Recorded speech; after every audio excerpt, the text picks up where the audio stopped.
right. Thank you, everybody, for coming to our January meeting. We'll go ahead and get started. I will call the meeting to order. The first item is the roll call. Jackie? Okay, Lorraine Cost? Here. Denny Toronto? Here. Stephanie Ely is not here yet. Evelyn is not here yet. Courtney Barker? Here. Todd Swingle? Here. Susan Hodgers? Here. Eric Manns? Here. John Windsor? Here. Terry Presto? I am here. Okay, we have a quorum. All right, great, thank you. And I do believe we have Laura Lee by phone? Nope. Okay. No worries, I understand. All right, we do have a quorum. All right, so we will go through, let's go ahead and do the Pledge of Allegiance.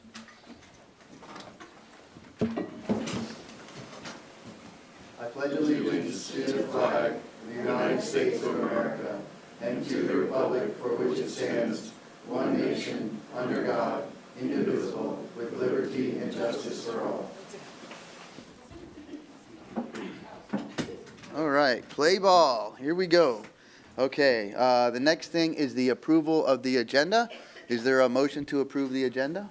So moved. All right, is there a second? Second. Yes. Do you want to go through the plan updates before the presentations? How does the committee feel about that? You guys want to move that up? I would like to. I have to leave at 11:30. Okay. Okay. All right, so there was a motion though on the floor. Was there a second? Okay, so there was a motion and a second. Would you like to amend your motion? John, you made the motion, right? I'll amend the motion. Okay. Courtney? I'll second the amendment. Okay. Okay, so there is a amended motion on the floor to move the new business item, that would be 8A, up before the other reports and special presentations. So that would be before 6A. Okay. That's the motion on the floor. Is there any discussion? Okay. Oh, Susan, yes, please. Question, on the public comments, would it go after the new business, or would it stay where it is? General public comments would stay. That's for items that aren't on, but as our bylaws state, any motion we make, we have to take public comment before that motion passes. So there will be opportunity for public comment on that item. Okay, so is there any public comment on the motion on the floor, which is to move the draft plan up in the meeting? All right, so with no comment on the committee or the public, we'll go ahead and take a vote. All those in favor say aye. Aye. Opposed? All right, passes unanimously. We're off to a good start. Okay, so the next thing is the approval of the minutes. Is there a motion? Motion to approve. Okay, Second. okay, there's a motion and a second to approve the minutes. Any discussion from the committee? Any discussion from the public? Any comments? All right, we'll take a vote. All those in favor say aye. Aye. Opposed? All right, passes unanimously. Okay, let's go to progress and fiscal reports. Virginia? Good morning. Good morning. I wanted to just start with a thank you to this committee. I know it's been an interesting and challenging year, and it's definitely a lot of work for each of you who do this voluntarily. It's a labor of love. There's a lot of criticism and not so many compliments, but this committee has been wonderful to work with, and we appreciate all the wisdom that you bring to the process.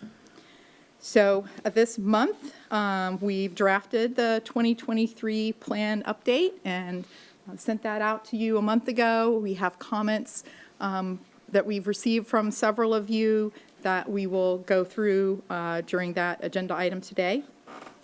The Oak Point Mobile Home Park package plant conversion to central sewer is complete. Leaky lateral repairs, we're up to 370 of those complete. Septic upgrades, 115 have been completed. UCF went out per our contract and assessed damage to the oyster bars post Hurricane Ian, and then again post-Hurricane Nicole. And those on the western shore did fine. Those on the eastern shore, there was some damage, although the newest sites that were made with cabions or corrals remained intact. So we'll be working on design improvements based on that new information. Matt Culver removed 2 more derelict vessels. Terry completed 15 more contracts with other entities for projects in the plan. And the fertilizer public service announcements were published online as commercials on YouTube, Instagram, and Facebook. Work underway this month. And we've been working on getting new applications and new committee members for the terms that will start in March.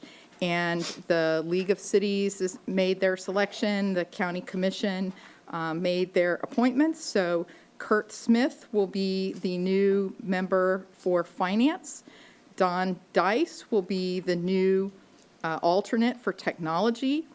Robert Putnam will be the new voting member for Tourism, and Barbara Wall will be the new voting member for Real Estate. And we're working on getting packages out to all of them with all of the information they need to know about government in the sunshine and the ordinance, what the duties of the committee are. Yeah, Courtney? Is Kurt Smith the alternate for Finance? Because I think Yes. the league Yes. appointed, okay, I just want to make Yes. sure. Yes, Todd Swindle is moving into the voting member seat. Yes, thank you. And their first meeting attendance will be February, March. March. Okay, Yeah, terms end in That's right, in February March. and start in March. all right. We've been working on our state legislative priorities and our individual funding requests.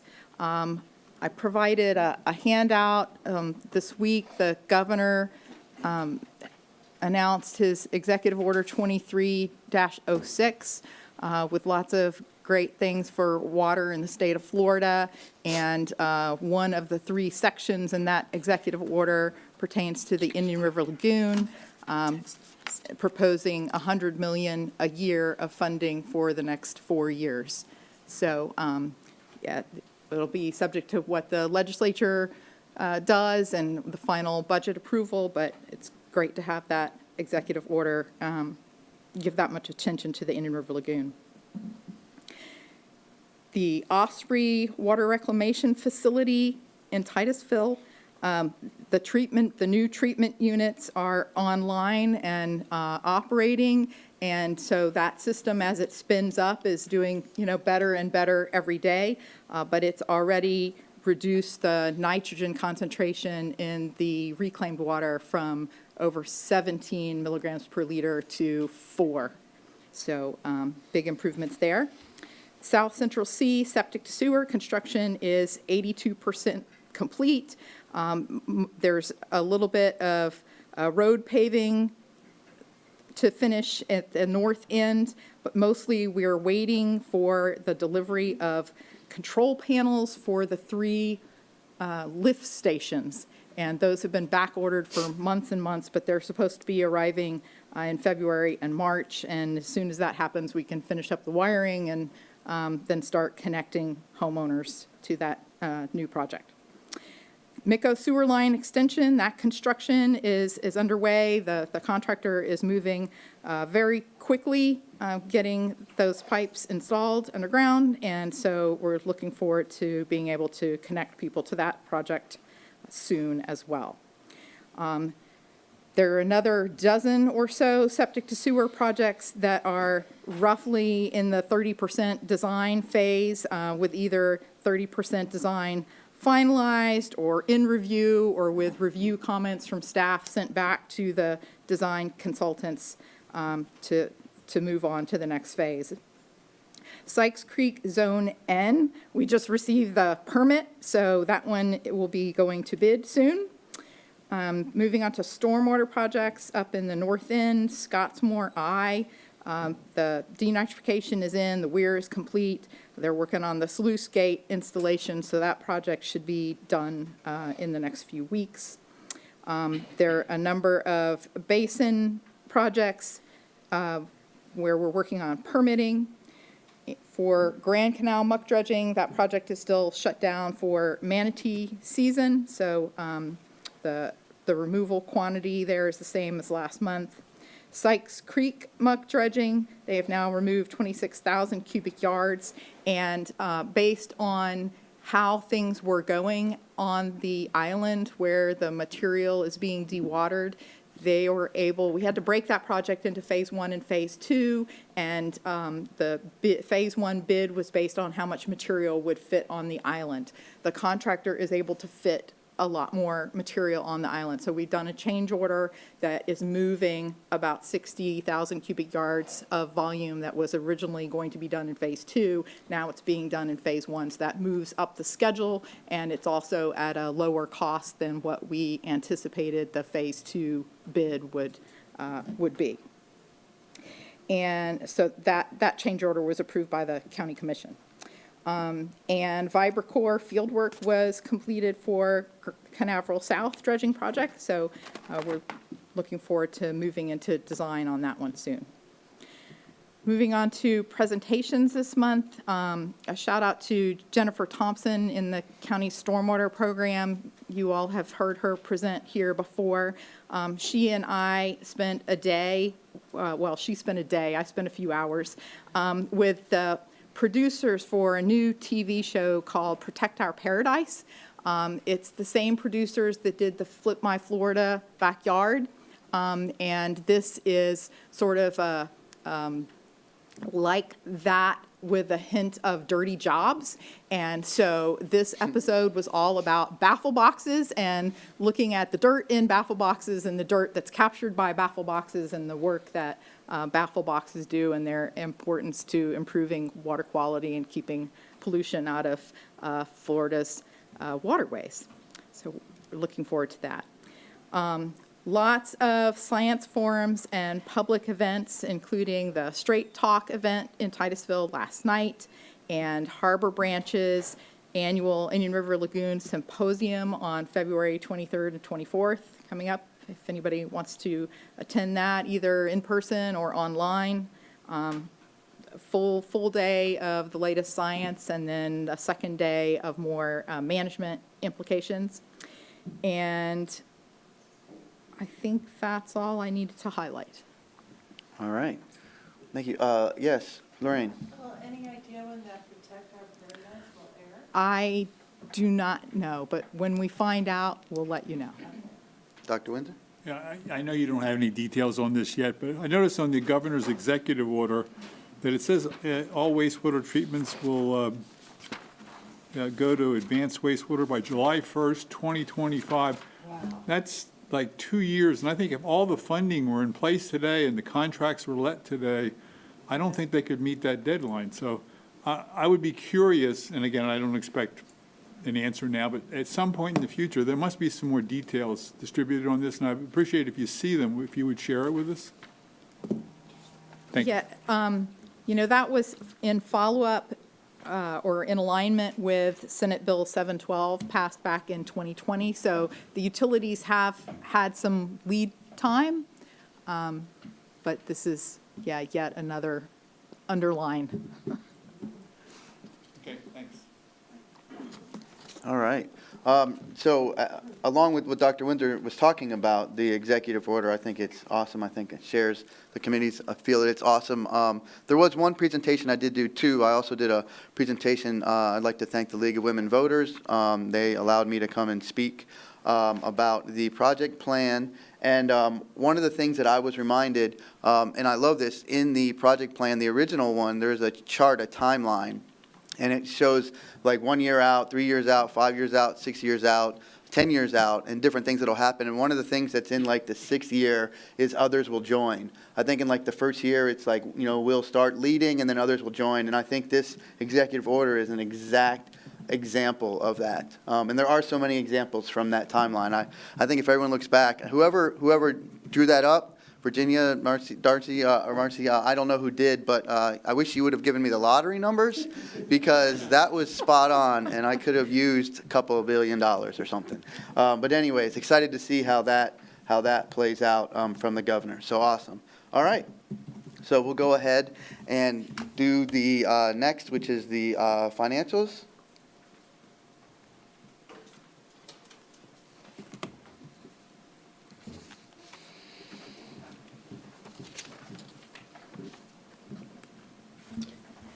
Good morning, everyone. Morning, Crystal. All right, so if we're looking at the end of last year, this did come out, the monthly for September was at $4 million, and we had received the quarterly, which was at 3.1. If we shoot over to the beginning of this year, we are, our October collection was at 4.2 million. And so our total revenue to date is, as you can see, just short of 295 million. All right. Any questions, comments? Okay. All right. So the reason why you received two summaries is because we are showing the closeout for FY22, and I'll go through that real quick, and then we'll do the open for FY23. Even though we have been open since October, the closeout hasn't truly happened, and we only just received our revenue as we receive it 3 months behind. Okay. All right. So our total expenditures for sorrels expenditures in FY22 were at 19.6 million. And the total expenditure with grants was 22.7 million. Any question on FY22? All right.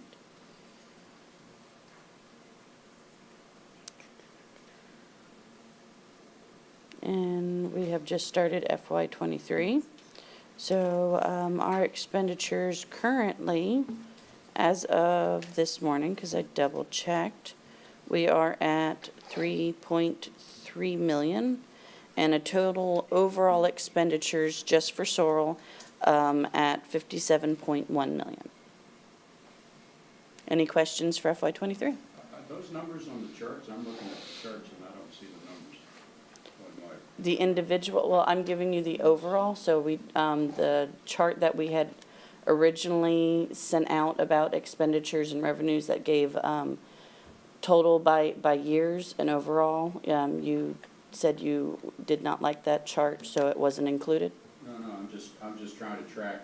I have a 2022 closeout and the first. Microphone, please. Go back down. The bottom of this says 4 million, and you just said 3.7. Which, okay, we're on 23? Yeah, Yeah, okay. 23, so 4 million includes grants. The sorrel total, so we don't, this is a summary of all the budget. So I'm giving you a verbal breakdown of sorrel expenditures alone versus the total breakdown of all Okay. the budget. I withdraw my comment. Thank you. Okay. Okay. Any other comments or questions for Crystal? Okay. Thank you, Crystal. You're welcome. All right, the next thing on the agenda is the new business item we moved up. So the draft Save Our Indian River Lagoon Project Plan 2023 update.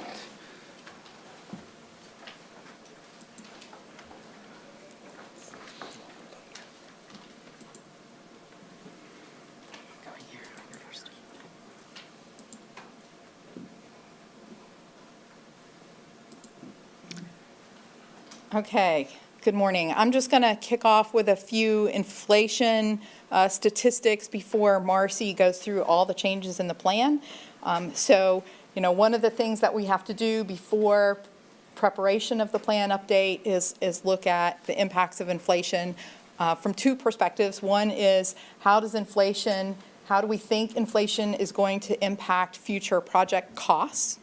And also, how do we think inflation is going to affect future revenues? And so, as you all know, we've been in this crazy 2022 blip that you see on the right-hand side of this Bureau of Labor Statistics chart. And so we're on a steep decline, we hope. And so, how long will that last? How far will it go? So looking at various projections, this one is by the IMF for the United States. And so you see projections out to 2027. And so they're looking at 2023 dropping to 3.6, and then 2024 out to 2026, which is the end of the tax, dropping to, hovering around 2%.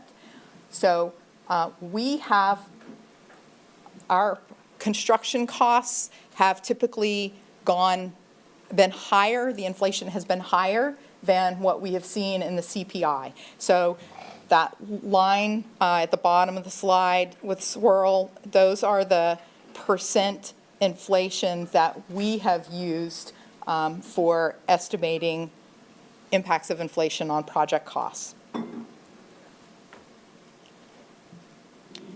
right, and then for revenue projections, there's the cost of items is going up. And so when people go and buy the same basket of goods from Home Depot, it costs more. And so our little half-cent goes up. But as that basket of goods costs more, if people's revenues, if their incomes aren't going up as fast as the cost of goods, they're going to buy fewer goods. And so this GDP deflator actually takes into account the fact that people will buy less, even though the cost of, because the cost of goods are going up more. And so the table across the bottom, you'll see their projection of how much more people are going to buy, the 3.6% in 2023, 2.1%, 1.9, and 1.9 out to 2026. So these are the numbers that we've used for our revenue projections. So this is for the 10 years of the plan. Up through 2022 are actuals, and so you see that the change in revenues, we actually saw 20% growth in 2021 after the decline in 2020 due to COVID, and then 15% last year. So if you take those percentages from the GDP deflator of 3.6, 2.1, 1.9, 1.9, those look pretty conservative. We would prefer our revenue projections to be conservative rather than commit to projects that we can't afford to pay for. But so that's how we get to this new 10-year sum of $586 million. Any questions about that? Okay.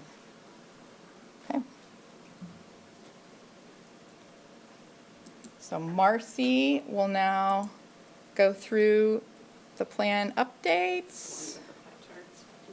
Okay.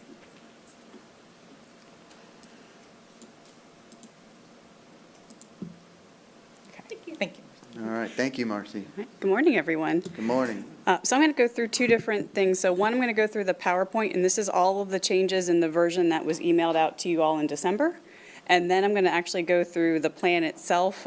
Since you all got the plan, I did receive some additional, minor edits, so we went ahead and made those so you all can see where we stand today and see if there's any other comments.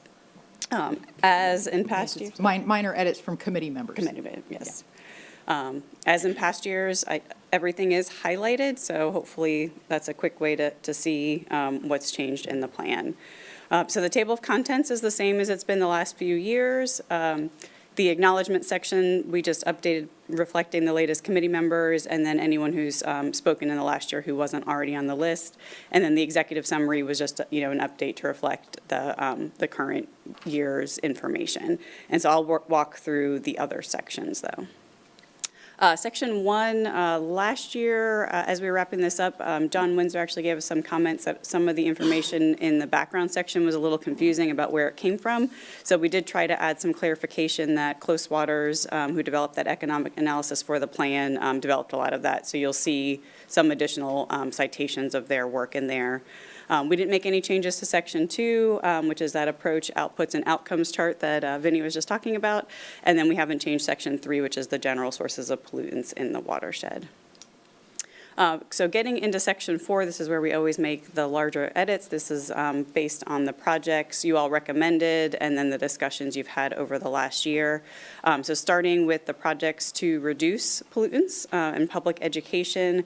A few meetings ago, you all had a discussion about adding some additional funding to each of the campaigns, funding some of the educational campaigns that didn't previously have funding, and then also adding some dollars to boost that digital messaging about the work. So that's the main edits in the public education outreach, and you'll see all of that in that section. In the wastewater upgrades, the only edit was to add the new project that was recommended during your last meeting. In the spray field and rapid infiltration basin upgrades, it showed that the responsible entity was Brevard County, and that really should be the owner of the facility, so we updated that. In the package plant connections, we made the modifications that you all talked about during the last meeting to add 2 new recommended projects and removing the Merritt Island Utility Company to unfunded because at this time they weren't interested in connecting. And then in the sewer laterals rehab section, we also updated just the text about the results on the smoke testing to date. Septic system removal and upgrades. We did update the cost estimates in some of those upfront background tables to reflect the actual costs from completed projects to date, as well as some of the projects that had been recently bid out. There's text in a couple places about the percentage of septic systems and the percent of load that would be addressed by these projects. And now that some more projects have been added, it was enough to actually change that percentage and load, so we did update those sentences in the text. You all had approved adding some contingency for the COCO zones J and K project, so that was added to the table. There was also the 4 new projects that had been recommended last meeting, and then the maps were just updated to reflect those new projects. There was a section about the homeowner cost share, and we adjusted some of that information now that there is some additional state grant funding to help pay for that, so that paragraph was just updated. And then there's a new section about reimbursement incentives, which is the items you all have talked about in the past about looking at different types of systems for upgrades and how to proportion the Lagoon funds to that. In the stormwater treatment, the biggest edit here was that some of the county staff had looked in 2021 at the cost to implement the original basin project. So all those projects in green in the first half of the table that were from the original plan, and those were based on 2016 costs. And as Virginia was just mentioning, there's been a lot of inflation, so they had made some adjustments.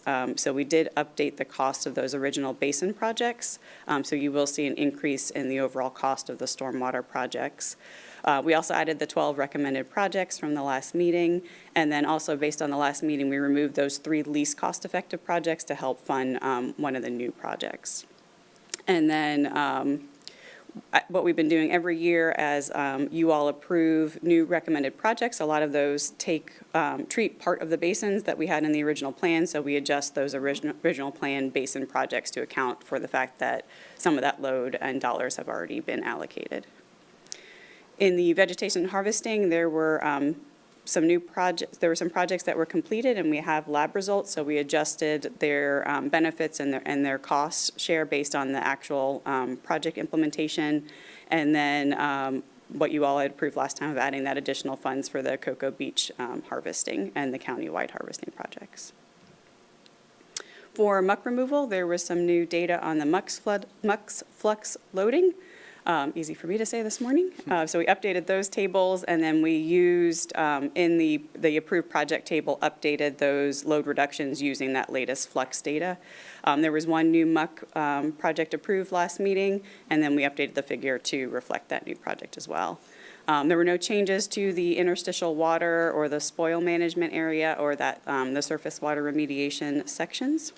And then in enhanced circulation, we added the latest information about that ongoing Florida Institute of Technology inflow study, talking about the results from phase 2 and they're moving into phase 3, and also an update on the state road widening project and the fact that DOT is looking at other options for that causeway.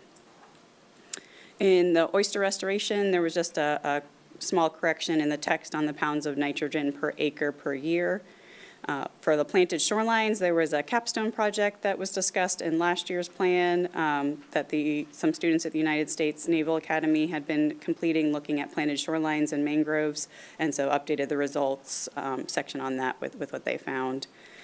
In the clam restoration and aquaculture section, there was an update on the fact that state grant funding was obtained and some of the preliminary monitoring results in that area. With the seagrass planting, there was also a state grant obtained, so that text was updated there. And so testing of that seagrass planting techniques will begin.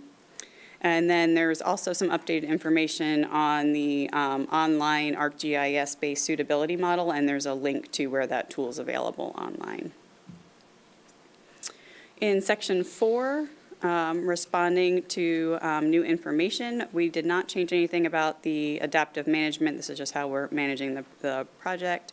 In the cost share, we did update that to reflect the cost share information you all had approved earlier this year that went out to the partners over the summer.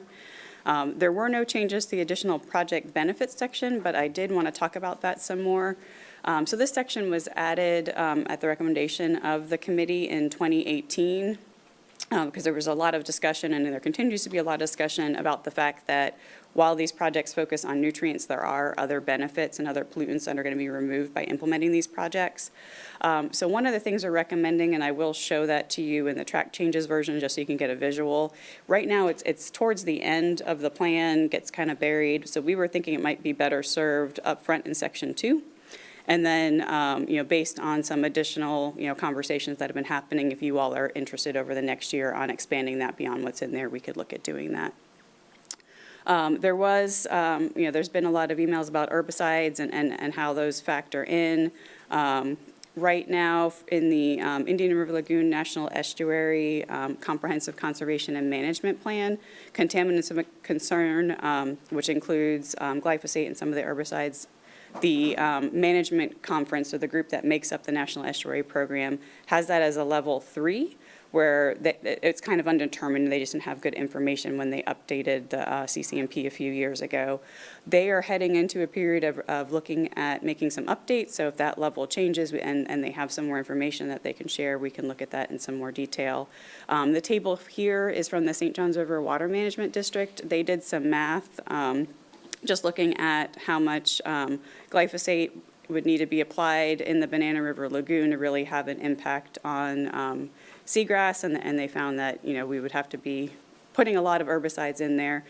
So not that it's not a problem, but it's probably not the only problem, which is what we've talked about, that there are multiple pollutants.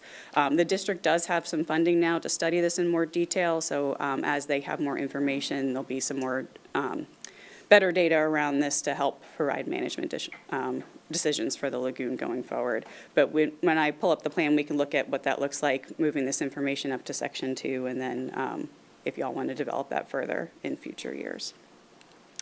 So one of the big sections that always gets updated also is responding to implemented projects. And so this is all the lessons we've learned and data collected over the last year. And so we did update. There's 2 tables, one on the tax funded that have been expended on completed projects and another on underway construction projects, so you can see where that's going. The maps of completed projects were updated, and they're shown here on the slide, and I'll kind of flip through those slowly. We did update some information on the outreach for fertilizer management, grass clippings, the septic system outreach, and the lagoon loyal, just to talk about the outreach efforts over the last year, how many flyers were distributed, and some of the results from that education.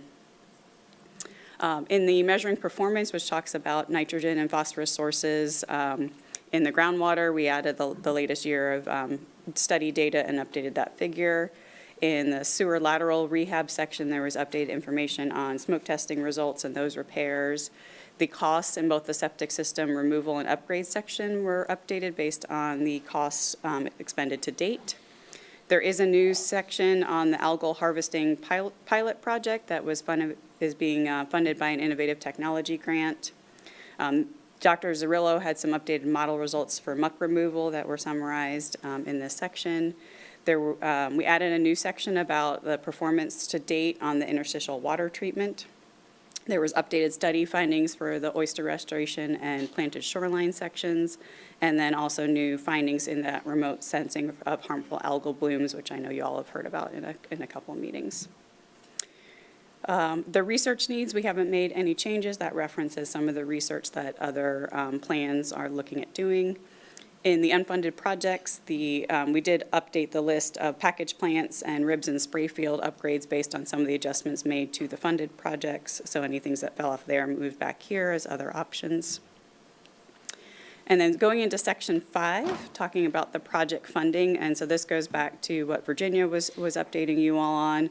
So in the contingency fund reserve section, there was that updated information on the inflation rates that Virginia presented. And then there were no changes to the schedule acceleration and scope reduction sections. These were added last year just to help clarify how some of the funds could be used.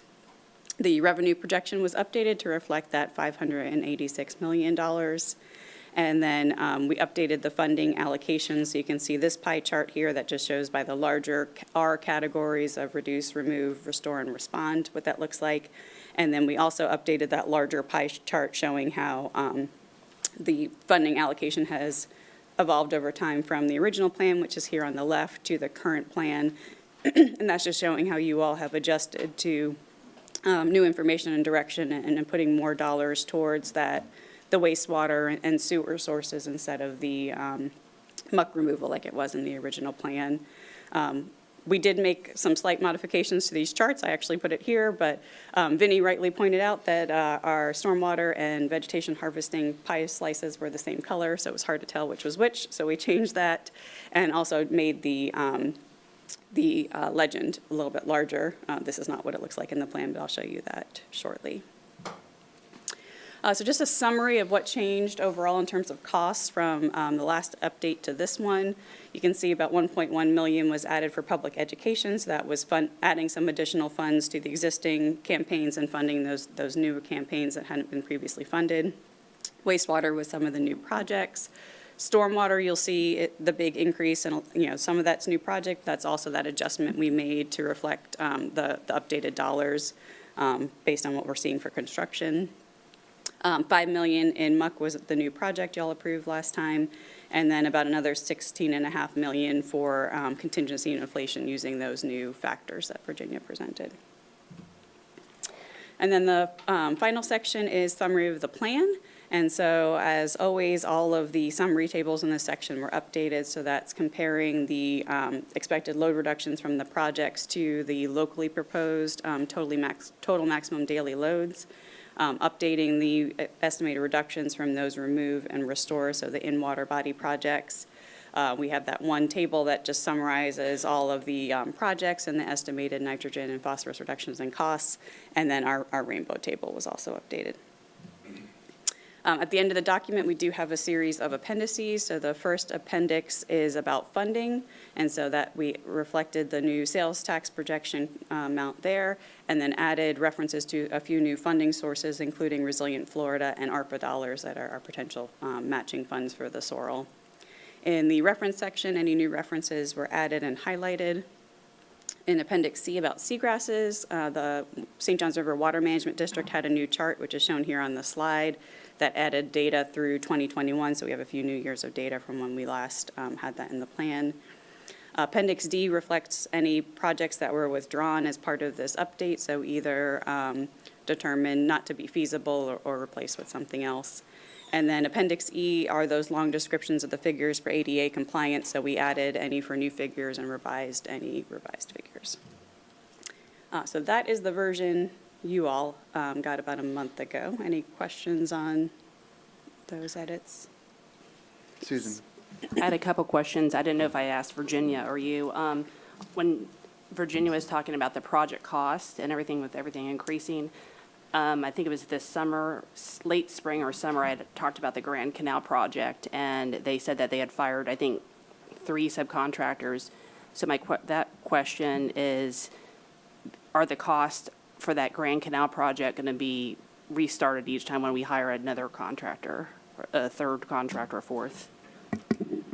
So the project was bid, a competitive bid process, and Waterfront Solutions doing business as Gator Dredging was selected as the prime contractor for their bid price. It's their job, it's their responsibility to hire subcontractors to, or do it themselves, or hire subcontractors to get that interstitial treatment done. So it is their subcontractor that has changed twice, so they're on their third subcontractor now. That does not change the county's cost. Okay. And then on that project, I think that's one of the larger projects, are we able to get the actual and empirical data of the nitrogen removed versus the projected plan? For a specific project, or? For that project, like, for example, the Grand Canal? So that was one of the sections that's written up in the response section, is the interstitial treatment. Yeah, so that's new, the benefits and- general performance of interstitial Yes. water treatment in 4.4.4. And then, last for now, I went to the Straight Talk last night, and that was a very educational presentation in Titusville, and, Todd and Terry and Anthony and a couple others were there. And on here, it says, we got to respond, renew, restore, reduce. So my question on the response, I know a lot of the dredging, they said it's navigational, not environmental dredging. I had asked this question last night on the card, and I guess they ran out of time. I had asked, did it make sense to dredge the canals before the septic to sewer? Because a lot of that was aging infrastructure and leaking. So for dredging everything, but the problem is leaking over here, and it's kind of like an ongoing thing. So I didn't know if we should correct that as part of the respond.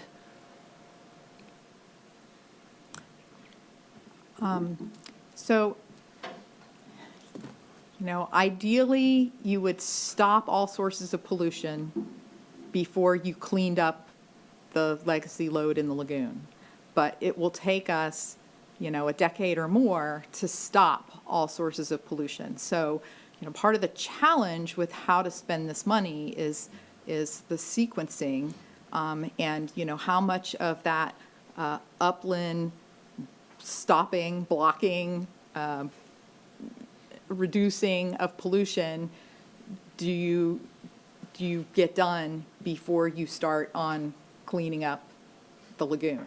And when the voters approved this referendum, the surface had just been covered in dead fish, and time was of the essence, right? There was no wait 10 years to do slow septic to sewer projects and then start cleaning up the lagoon. It was clean up the lagoon now. And so 2/3, and can you go back to the pie charts? In 2016, the plan that was proposed, that was available to the voters before the ballot, was 2/3 of the funding was going to cleaning up the mess that was in the lagoon right then to provide as instantaneous relief as possible. And then while you do that, also try to reduce the sources as quickly as possible. Over time, the water clarity has been improving, the fish kills have reduced, and so the emphasis has shifted to let's spend more of the money sooner on cleaning up the upland sources. The muck dredging isn't as urgent, right? And so we have, 2 muck dredging projects going on now. The remaining muck dredging projects are all, stacked up for the end of the plan, and we're trying to push those septic to sewer projects forward. But that is a question that this committee and the county commission has grappled with, every year. There was a couple people behind me, I'm not sure who they were last night, and they were just saying, like, why are we spending all this money? Is the muck dredging, is it stirring up nitrogen and different things? So I couldn't hear exactly what they were saying, but they were just like, oh, why are we spending more money on muck dredging and things are getting worse? And, this presentation was last night. We had an expert from Florida Tech and I think Harbor Branch. And I think with this new information, I know I approved the Sunnyland Beach, but I don't think the taxpayers paid or were expecting to dredge people's canals. I mean, if I have a house, I'm going to pay for my roof to be renewed and everything. So I don't think that's what the taxpayers voted for. And then I think Terry said yesterday that since this sunsets in 2026, that it's going to be possibly on the ballot again. So how are we going to go back to the taxpayers and say, hey, we need more money? And so if we're saying let's fix the source, then we should do what we're telling the voters that will respond. Because if we're not responding, and last year I had mentioned on the pesticides, and Laura Lee, I think, talked about the mosquitoes, and the David Lane about copper, we didn't put that in there. So I know we're saying it sounds great, but if we're not doing it, then why are we here? I know, Stephanie? I wanted to make the point that when you have a legacy load, it is fluxing into the lagoon every single day. And so the muck dredging is eliminating a current source of pollution in the lagoon every single day by getting rid of that legacy load.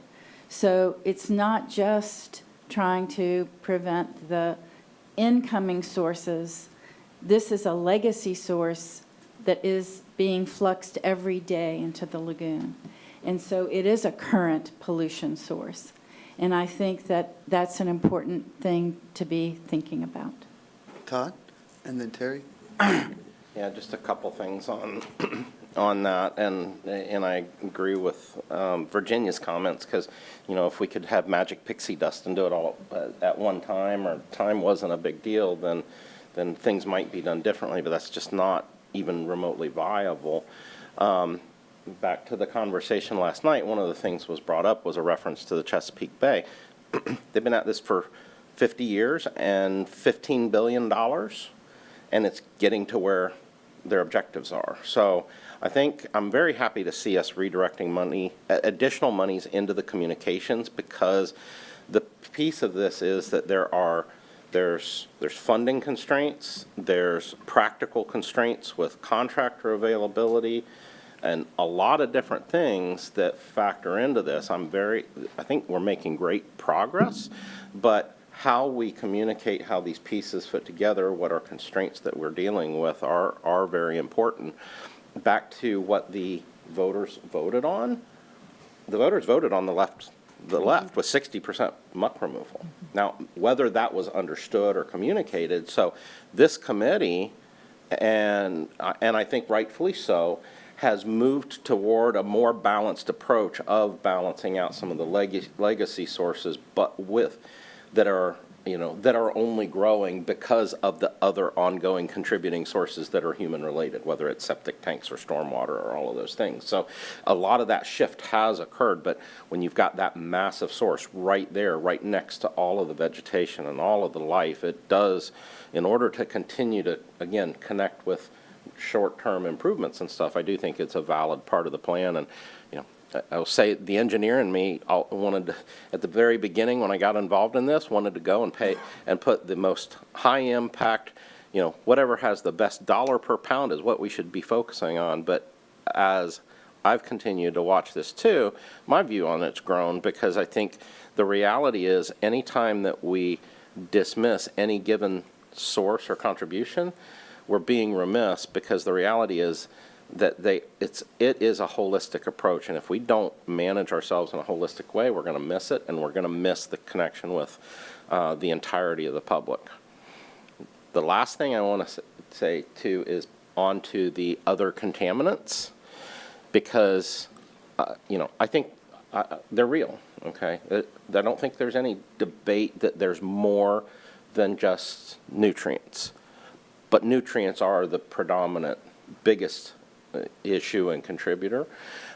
I know in my own organization, if I try to tackle everything at once, nothing gets done well. And I think it's important as we think about the future of Sorrel and potential additional funding, that we have that plan laid out that looks more than just the next 2 or 3 years. So that would be one request that I would have, is as we think about moving toward a renewal of Sorrel or updates to the plan that are more than just implementing what was voted on, that we think of that holistic approach that may or may not drive us to do a lot more on them, but we at least make sure that the visibility of how those things fit into an overall plan, maybe they're farther out, maybe there's policy changes, maybe there's legislative changes, such as, you know, whether it's glyphosate bans or whatever it is, that there's components of that may or may not be the primary usage of Sorrel dollars, but that it's recognized that those are elements of the complete solution. So, you know, for me, that's the piece that we've got to keep in mind, is that there's a lot of different pieces, and how it all fits together is absolutely critical. Well, let Terry, Terry, and then back to you, Susan. Well, so everybody has, you know, made the same point about the multiple threats and multiple solutions going at it, and it is a constant load, and I think it is appropriate to try to tackle it, and we don't have enough money to do everything at the same time, and so we're trying to do this balance.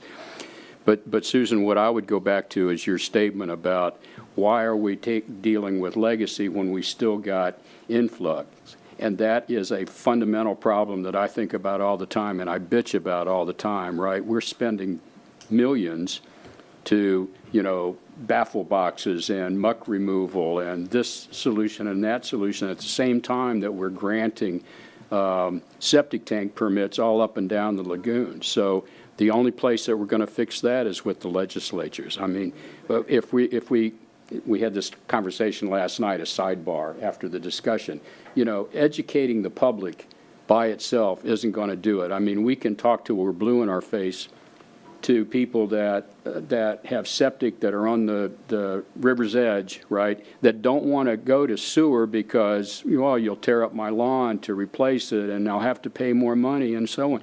And so at some point, you know, the only thing that works in a situation like that is a 2x4. And it's a tough issue. I mean, I'm not saying any of this is easy, but I really do want to foot stomp your comment about we need to do more to deal with the influx, not correcting it with baffle boxes and terrestrial tertiary treatment after it's there. We need to deal with it at the source.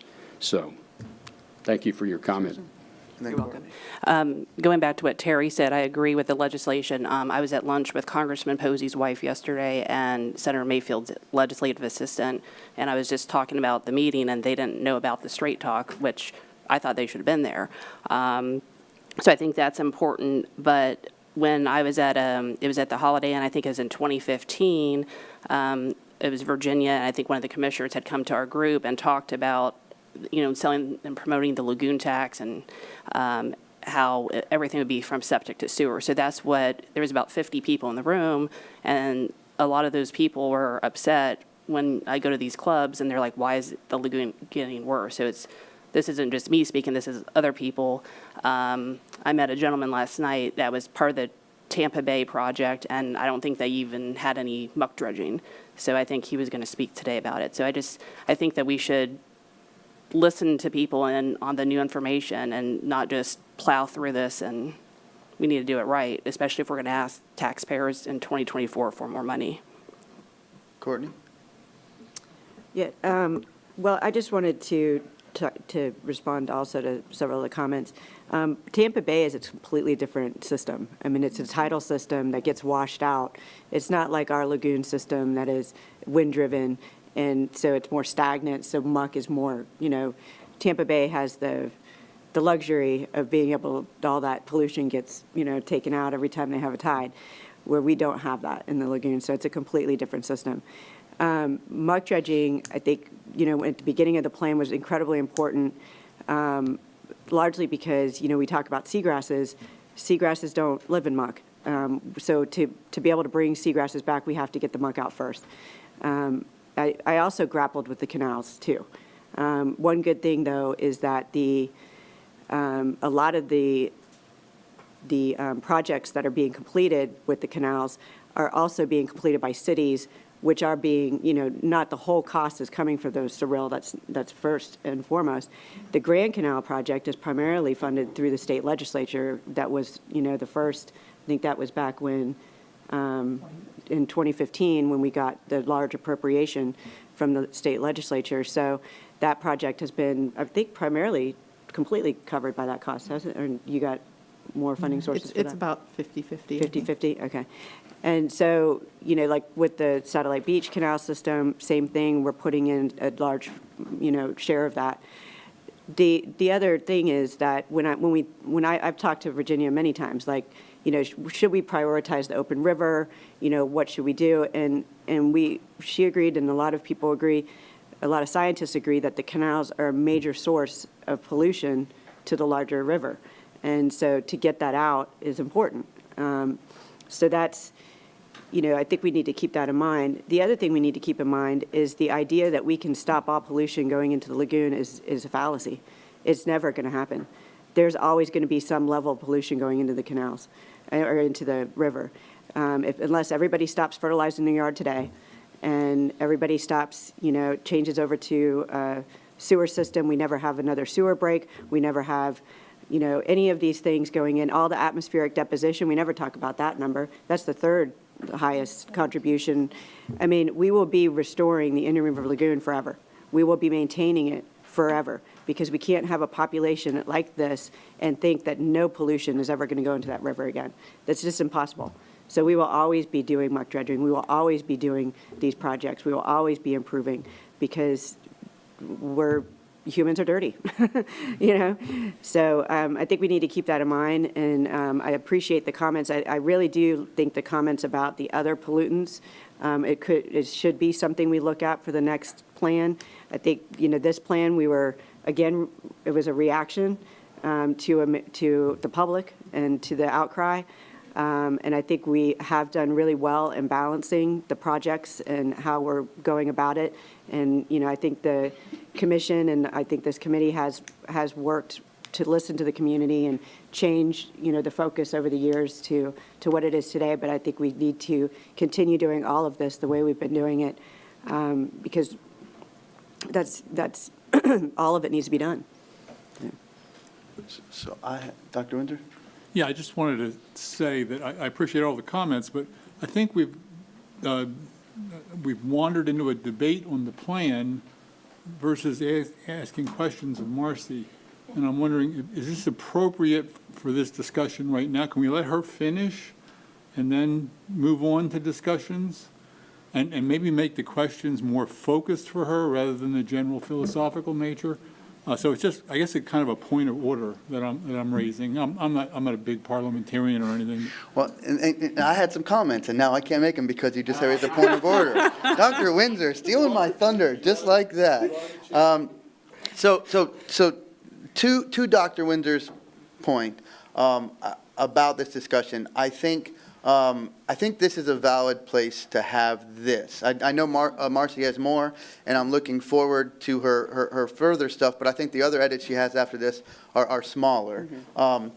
I do think that as we're discussing the plan in whole, it is important for us, everyone here, and for those at home to understand that we do debate this, and that internally we ask the same questions that Susan asked. And with that as my excuse to make my comments, Dr. Windsor, I'll make my contents, and then we'll move on. But I just had a few things. First off, if you look at that chart up there, if you guys look, and this is something that Virginia and their staff did that I didn't even realize until I found out. Everything that's gray shaded deals with muck. So the dark gray is actual muck. The light gray is interstitial. Anything that is of a brown tone deals with sewer or septic or effluent. And so if you look at that pie chart, almost half is dealing with effluent. And so, again, I think that, Virginia, what's the actual number we've spent right now or have under contract? Isn't it like 160 million, something like that? Do you know the number off the top of your head? It's close to 300 million of the projects have started some phase. So I think to have spent and agreed You know, we've got 14 people here that have agreed. We've got 5 county commissioners that have agreed. To be able to spend that much money and to get some sort of direction, I think is a huge accomplishment. And Susan, I think your questions are very valid, and I think people need to keep asking them. I want to tell a story, then I want one thing, Marcy, from the plan, if you could pull it up, about the legacy load. So, and I've told this story before. I remember in the mid-'80s, I was at Hoover Junior High, and the science class, John Treffry was in our class, and his dad, his father, obviously, Dr. Treffry, Dr. Muck, took us out on a pontoon boat and in the lagoon. And I remember we were out there, little junior high kids, I don't know, causing trouble. And he said, this area of the lagoon is contaminated. That was in the mid-'80s. And so there is legacy load that has been in the lagoon for decades. It will take, as Virginia said, a decade or more to limit or to lessen the load from the septic. But I think the muck that's in the lagoon has been there for half a century. And I think we have to focus on that. And there may be some more that rolls in. But this is the other point. Marcy, will you pull up the pound per nitrogen dollar per nitrogen pound chart? It's in the plan. Because this is something that I noticed and I presented to the different types of projects. Is that it? Yeah, And so this column here is the, if you look at the average cost of pound per nitrogen in the plan, if you look at muck removal, you're in like the hundreds. If you go and look at our sewer and septic and all that stuff, it can go up to 1,500. So if we're talking about trying to be as efficient with our dollars to remove as much as we can from the lagoon, there is definitely an argument to be made that muck removal may be in a more efficient way to spend the dollars. Now, I don't think it's the only way, and I think, like I've said, we have done a good job at adding colors to the chart.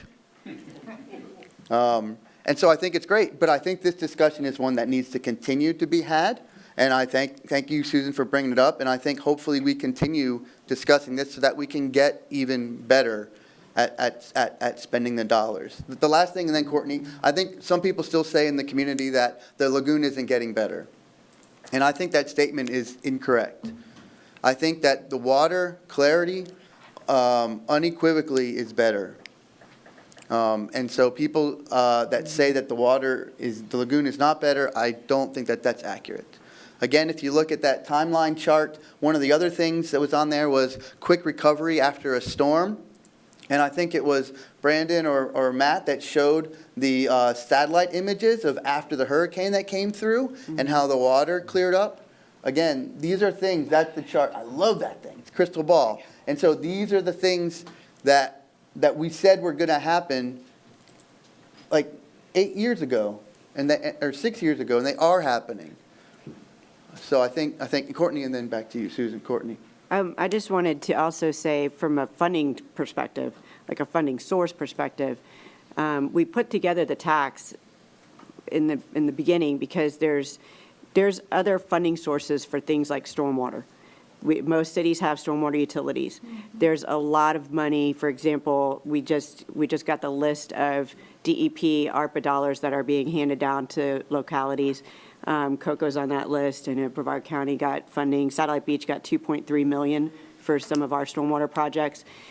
There's a lot of other funding sources for things like stormwater, even septic to sewer. There's other funding sources for that. There's St. John's River Water Management District cost share grants. There's the State Revolving Loan Fund. I mean, I can just go on and on for other projects. There is no other funding source for muck dredging. This is the only funding source, that in the state legislature. So. And then also St. John's with the their cost share. And that's it. There's no other, we don't have muck dredging utilities. We don't have muck dredging MSTUs. So that's one of the challenges with that. The other thing I would like to say is the Grand Canal, they just got done with my parents' canal. And my dad is over the moon. He keeps texting me, Tarpon is feeding for the first time. I haven't seen him in years. And I think that qualitative reaction from anyone who lives near a muck dredging project is very common, is being able to see new animals, new fish, new things that are, coming back into an area that previously were gone, and that is very common. So I just want to make that point. Susan? I just want to make a comment. When people say that the lagoon is not getting better, they were talking about last night, some of the people in the crowd, that isn't there a lawsuit with the Florida DEP and the EPA for the dying manatees and the dying seagrass? So I know you could sue anybody for anything, but I was just curious on that. I do know about that. That's about the TMDL, and the judge threw that out as not having standing. Because the TMDL has not been achieved. They were arguing that new targets were needed. All right. And then the last thing, I'll let Marcy continue. I know I keep saying the last thing, but my brain runs. The glyphosate, and this is one thing in the additional pollutants. I think it's very important, again, that we talk about it. Our plan is based on pound per nitrogen or per phosphorus. Glyphosate, how does that fit into it? I struggle trying to figure out how it does. It doesn't mean that it can't. But I think one of the things, especially that was in the ordinance and the original plan, is pound per nitrogen and pound per phosphorus. That's how we reimburse on our grants or cost shares. So if we do something with glyphosate, I think we may need to look, as somebody said, at how that fits into the plan. We do have vegetative harvesting, and I know I talked to Virginia earlier in the year, and I said, how do we encourage more vegetative harvesting? Danny is here from the city of Melbourne, and if we said, we're going to give you 5 vegetative harvesters, if they don't have, she said yes, but if they don't have the staff trained or the staff to be able to use that or to move that around, then again, are those dollars being used as wisely as we could? So I think it's a struggle. It's a dance. It's a cha-cha. And so that's good. We need to be having these conversations. I know I am confident with this committee. I'm so proud to be able to sit here and work with you all because I think we've done a great job. And so I hope we continue to ask those questions and continue doing a good job. And I will stop talking. Marcy, please continue. Yes. Now, this has been a great discussion, and this is going to be fast that you can get back to it. But so after the plan went out, we did get some comments from Vinnie and Dr. Windsor. So they fall into just a few big categories. I'll just show them to you instead of going through all the track changes in this version. So one was just fixing some, typos, comma usage, some minor things. I won't show you all that. There were a couple wording edits. So previously we had septic system removal by extension and septic system removal by connection. And I think, Vinnie, you had recommended septic to sewer. That was a term that the public understands better than maybe septic system removal. So I learned we use septic system removal a lot in the plan, but quick find and replace. So if y'all are good with using septic to sewer instead of septic removal, that has been changed. And real quick, Marcy, before we, just because I know there's a few changes, but I want to get everybody's opinion on each one, so we're not trying to group it all together. Perfect. So I thought septic removal, okay, but we're removing the septic, but what are we putting back, was a little bit out there. Yeah. So I thought septic to sewer was a better use.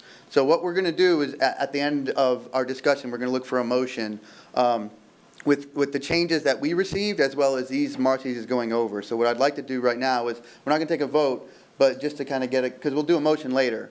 But does that feel okay to everybody? Or at least let's have a discussion on that. Todd? So are the distributed treatment systems covered elsewhere then? Oh, your mic, sorry. Are the distributed systems covered elsewhere? Because septic to sewer is one way of getting rid of septic. The other is conversion to a localized advanced treatment. Yeah. So the septic system upgrades are still called septic system upgrades. Okay. I think he's talking about on-site. Yeah, so I mean, I can't read that right now, but, Yeah, I don't think we. okay, Yeah. so then I'm Yeah. good with it. I think, yeah.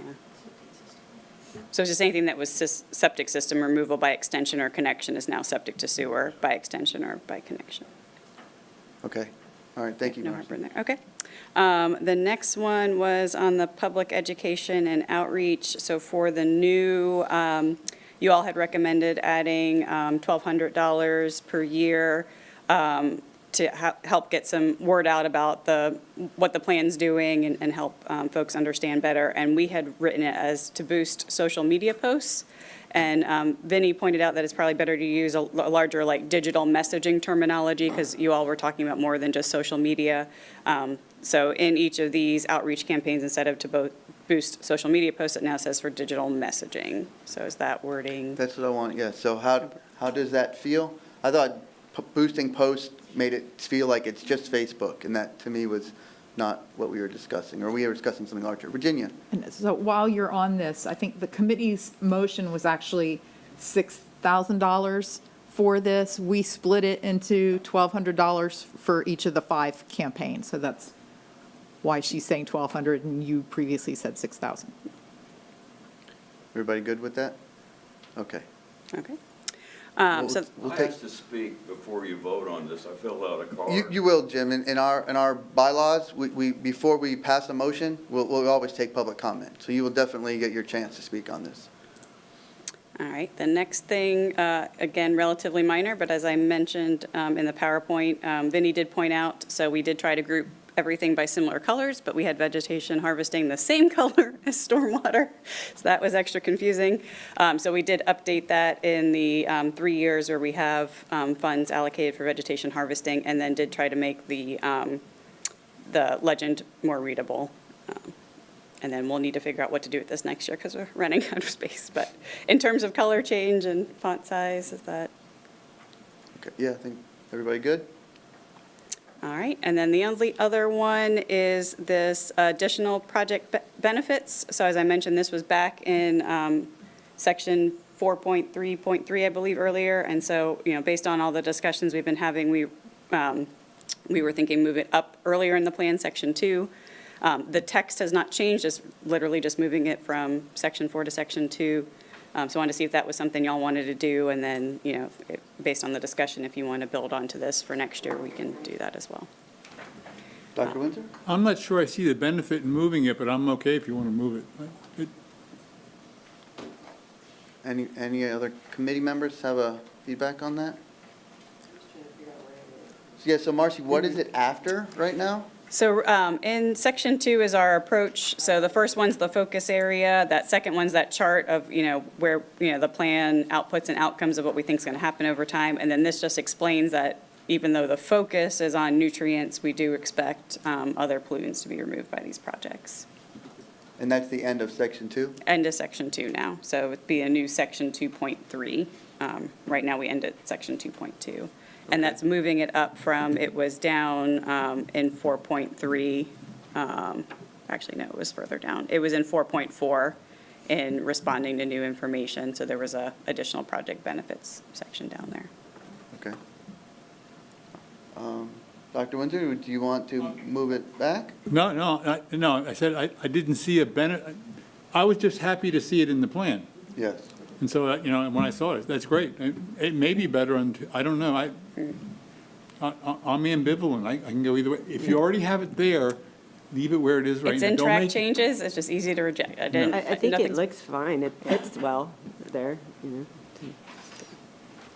Okay. All right.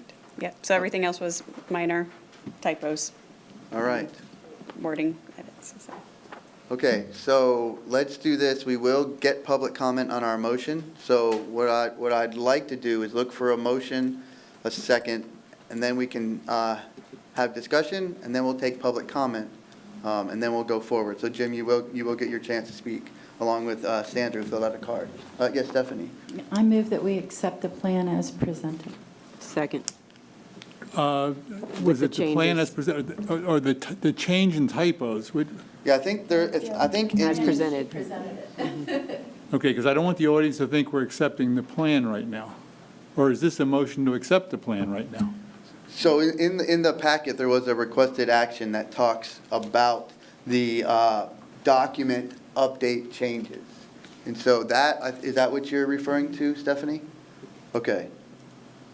So it'd be a motion to recommend to the Brevard County Commission for their consideration and adoption, the approval of the updates to the adopted plan as proposed as presented Correct. in the meeting, right? So- Sound good? Yeah. Okay, so that's your motion, Stephanie? Okay, great. Is there a second? Second. Okay, so there's a motion and a second. Let's have committee discussion. Although we might have already had it. But it was a good one. Stephanie, or Susan, sorry, please. I would propose that we hear from public comment. I don't think that we should go make a motion and pass it without hearing from one of the experts in the crowd, Mr. Glass, and, Yeah, we wouldn't pass it. okay, Yeah, it's just procedure. Normally you pass a motion, then you discuss it. okay. But yeah, we would not pass it without getting public comment. Yeah. So, okay, with no other further committee comment, now we'll go ahead and take public comment. So my first card was from Jim. Yes. Thank you for letting me speak to you this morning. And of course, thank you for coming to the I meeting. have to apologize. I'm very hard of hearing, and I forgot to wear my hearing aids this morning, so I haven't heard everything that's been talked about. I'm the conservation director for the Florida Fly Fishing Association. At the time the referendum was approved to approve this sales tax, we had 80 members, and we worked very hard to solicit our friends and neighbors to vote for this plan. We also, I think Virginia, was it 3 years ago, that we helped the county commission to decide to divert $100 million out of the MUP fund to put it towards infrastructure. So I've been asked by the club to keep them up to date. Well, this is the plan, and our members are lay people. They don't understand everything that's in this, nor would they ever have a chance to read it. So I prepared for their information a overview of the plan and presented to them. And I have some copies here. I don't think I have enough for everybody, but you can pass them around. But this is my version of, here, I'll give them to Virginia. Anyway, that's my version of what I gave to the members of our group about the plan. The thing I would like for you to do is to ask Tetra Tech to prepare a summary of what this plan, your accomplishments. I mean, how many septic tanks have you removed in the 6 years of this plan? How many you plan to remove in the total duration of the plan? How many lateral lines have you tested? How many have been found to be defective? How many acres of muck have you dredged? And how many do you plan to dredge? And so forth and so on. I think that's the thing that people are really interested in. And I heard last night that Terry said that, that there's probably going to be a movement to extend this plan next year. And I think the people really need, the taxpayers that pay for this thing, there's 600,000, whatever it is, they're paying for this plan. And they deserve to have some very succinct information of what you're being done. So that's the reason I would like, number one, ask Tetra Tech to prepare a overview of this plan. You don't have to take my comments, but let them come up with something that would be of interest to the lay people. Second, I would ask that you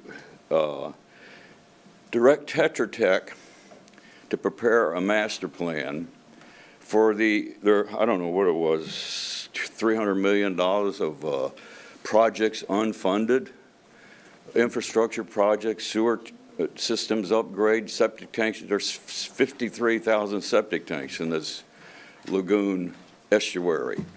They all affect the water quality in the lagoon. So the reason, I'm sorry, I may have to go a little over, but how do I stop this thing? Anyway, I'll try and wrap it up quickly. I was a project manager for the 208 Water Quality Management Plan in Tampa Bay several years ago. We did a master plan for Pinellas County to upgrade and to help overcome the storm drainage system in all of, there were 11 drainage basins, I think, and they were polluting the Tampa Bay area. We came up with a master plan to help the pollution and help the stormwater surcharge that was affecting the homes. And in the water quality plan that we did for the 208 water quality plan, there was a lot of muck up around the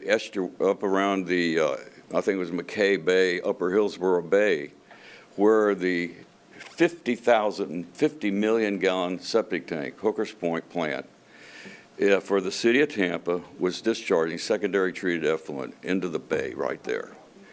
There became a decision to decide whether or not we're going to dredge muck or we're going to fix the sewer plant.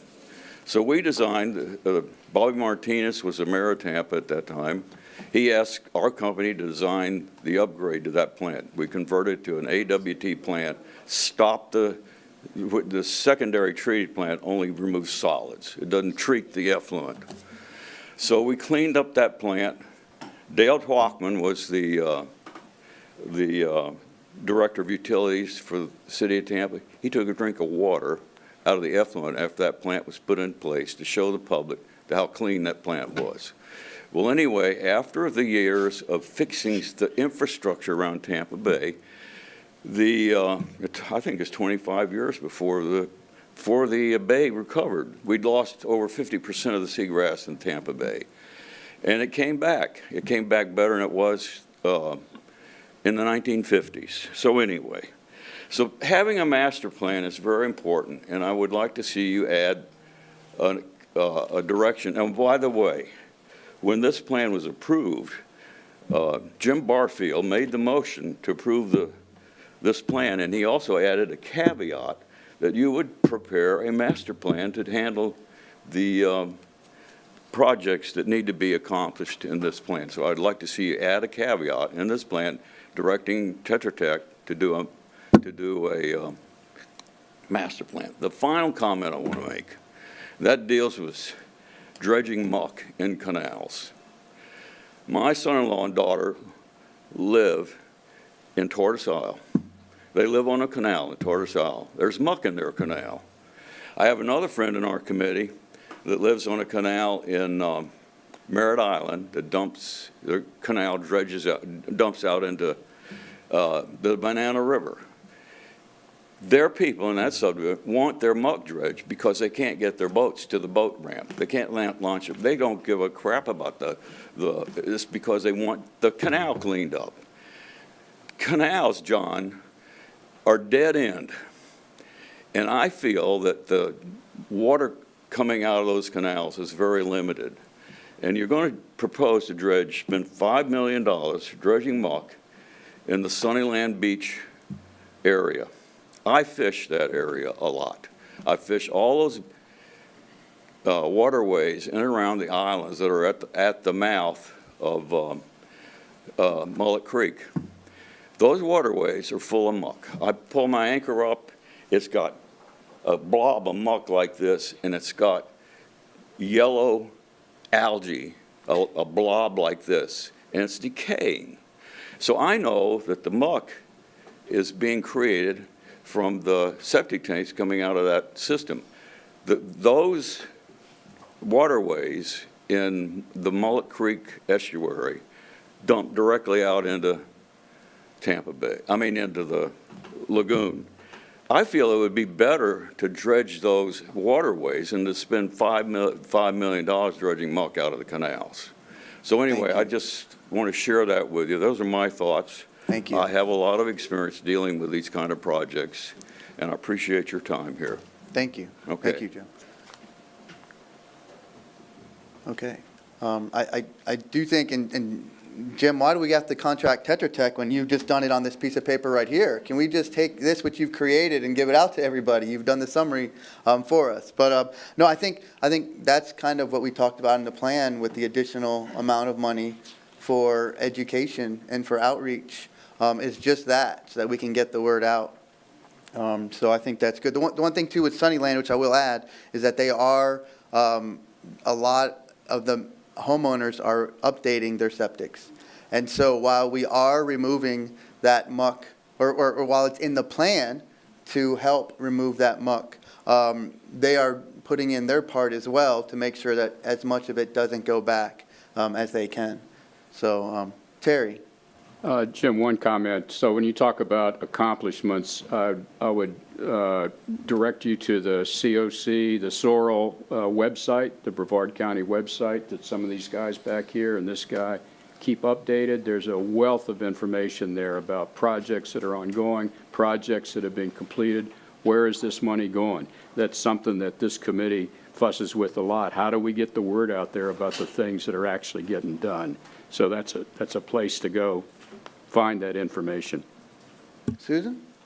I wanted to clarify a point with Mr. Glass. The last point you made about the muck removal, your point was not to put the money, the $5 million for the Sunnyland into education. Your point was to not fund that, the $5 million, and redirect it to the septic to sewer? Yeah, well, either, in the plan, you have a statement that says, if you don't remove. Mr. Glass, I'm going to need you to come up to the mic, Oh, here. sir. I'm sorry. I want to make sure everybody hears you. Yeah, if you don't remove the source that causes the muck, you're going to have to re-dredge the canals or wherever the muck is occurring.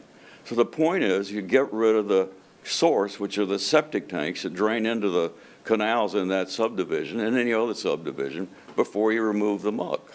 That's the point I want to make. Right, Yeah, and I think, okay. yes, and so that's what Sunnyland is doing by Right. doing all the septic work. Yeah. Okay. And, all right. Okay, we'll go ahead and take the next comment, Sandra Sullivan, and then Kimberly. Good morning, Sandra Sullivan from South Patrick Shores. So many of us feel that the lagoon isn't getting better. We're in a dry year this year. This is the report that came out from MRC after the lagoon plan was approved last year. And we're in F now. We've continued to degrade. And it says here, the seagrass is dying. We need to know why. In science, you start by asking questions. It's a scientific process. And they have a graph that shows the water quality in areas is above the state nutrient levels, and the seagrass is still dying. Florida DEP said in 2011 it's something other than nutrient loading that is contributing to the seagrass dying.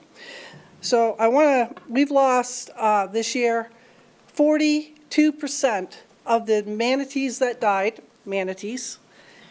this year were in Brevard County of the entire state of Florida. And that's up from 33% last year, a 10% increase.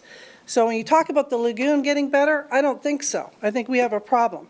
So let's go to, for a moment, the ordinance that was passed by the people and the role of the COC. The role of the oversight will be reviewing monitoring data on the timeliness of project delivery, actual and updated project costs, and actual nutrient removal effectiveness. This year is the first time I've seen data on muck dredging in the plan. If you go through the other plans on the different projects, the actual performance is missing. And I would say reject this plan because you as a COC have not been given the data to make good decisions. I read the plan in detail, and I am very concerned. I read the FIT scientific reports. In the plan it says, for example, regarding muck dredging at Turkey Creek, that the muck nutrient loading source is a sewage plant, primarily more than anything else. What we as voters were promised, if you look back at the 2016 Florida Today articles, is we were promised AWT upgrades.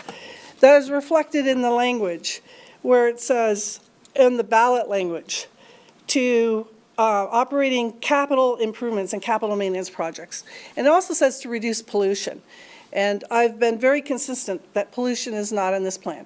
In this year, in 2022, the UF study came out on the PFAS levels in the lagoon. We have the military here, which are the #1 polluter in our nation. And so the other issue is this. If you take the inflation number that skews the graph out, you find that the muck has gone up from 26% to 36%. And if you don't mind a couple extra minutes, I'll wrap up here. This was the lagoon 13 years ago, okay? And this was at New Year's Eve. This was from down in Mel Beach all the way up to Pineda Causeway. It caused people to cough. And and irritation. When you look at the map, the graph of the seagrass decline, something dramatic happened in 2013. The muck didn't change. The septic systems didn't change. The sewage plants didn't change. Something changed, okay? And I think it's really important from science perspective to ask the question, what changed? What was different? Because this is pretty consistent. You got the same amount of muck, you got the same sewage plants, you got the same septic. Something changed in 2013, in 2010, sorry. Something changed. And this graph from MRC, we're nutrient loading, even when it's good, the seagrass is still dying. And so when you base a hypothesis based on the removal of nutrient loading only, you're missing potentially that which is causing the lagoon to die and the loss of 96% of seagrass in the lagoon, which is life in the lagoon, okay? That's a foundation species to fish, sea turtles, everything that grows. The lagoon is dying, okay? And we're year 7. You think that the voters are going to vote to double this tax or to approve this tax when they see the COC is not doing their job? It is not, and I don't mean that offensively. I don't think you're being given the data to do your job. And you have to ask the question, why are you not being given that data?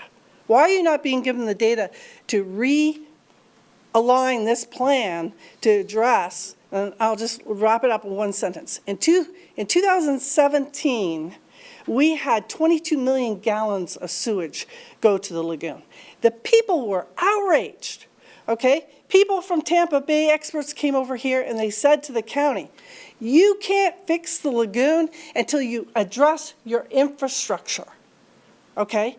So the people were promised AWT upgrades in 2016 in the newspaper. You can check it. You can go back on Florida Today and you can check that.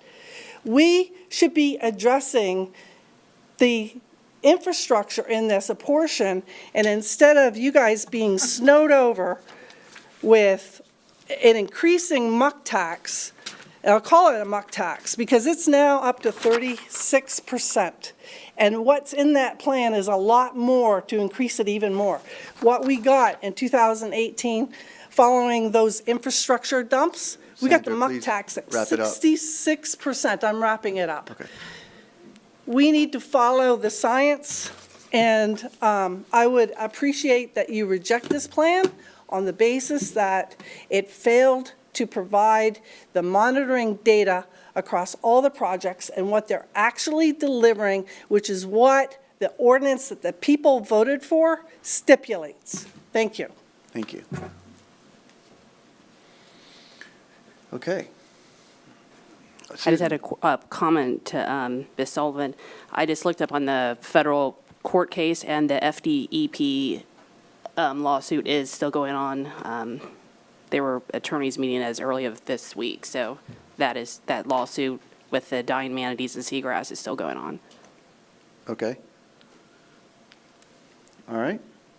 I think, let me just, there was so much in there, Sandra. Your passion, man, if I could bottle that up, aim it at something, it would just blow it away. I love your passion. I do think. Is there more public comment? Oh, there will be, there's one more. There's one more. I just wanted to respond to the comment that we are not getting the monitoring data. I don't feel that I'm not getting monitoring data. I don't feel that I'm being snowballed, that I don't understand the plan. I know, I can remember multiple times we presented monitoring data. Breeze swept septic to sewer was one of them, where we even updated the amount of times we were monitoring the groundwater to see how that project was changing. We get updated information on the oyster beds and what they're doing to make those better. We got updated information on the canals from Dr. Fox. I feel throughout me, we are getting, we spend the year getting updated information. And so I just feel, and I'm thankful for the time that Virginia and her staff put in giving us the information. And I think the last comment I'll make is that, we are on the third subcontractor for the interstitial water, and that's exactly because the water was being monitored over and over and over, and the subcontractor did not meet the number. Therefore, we did not pay them for the work that they did. So I disagree with the statement that we're not getting monitoring information. But boy, I love your passion, Sandra. I love it. Okay, Kimberly, or Kimberly? And now for something totally different, a happy citizen. Okay, my name's Kimberly Demeret. I live in Cocoa Beach. I'm a part of the Cocoa Beach Rotary Club. Oops. Sorry. Sorry, that was definitely something different. Okay. Yeah, I'm so Go ahead. sorry. Sorry about that. This is great. Okay, I was at the Titusville Straight Talk meeting last night. I was super, super impressed by what I heard and saw. I'm really enthusiastic about the work you do. I'm very sympathetic to the challenges you face. I think I'm really excited about what's going on. The comment is tied to the public outreach in your plan. To echo Jim Glass's comment, I'm a member of a Rotary Club. We meet every Wednesday at noon.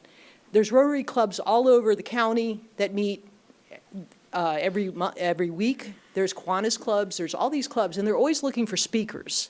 Now, whether or not it's in your best interest to go to every club that wants to hear you speak, I mean, that would be great. We'd love, I'd like to invite you to our club. However, the idea of, as part of your public outreach, preparing the point paper that was presented, I'm sure has got wonderful information, but people respond to pictures and stories.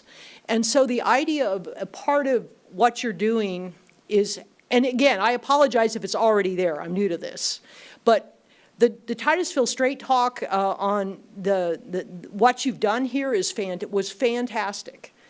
But just the idea of little canned, like a 20-minute pitch that someone could, either you guys could come present or somebody who's sympathetic, maybe part of one of the Indian River Lagoon or whatever, could use to talk about the good work you're doing.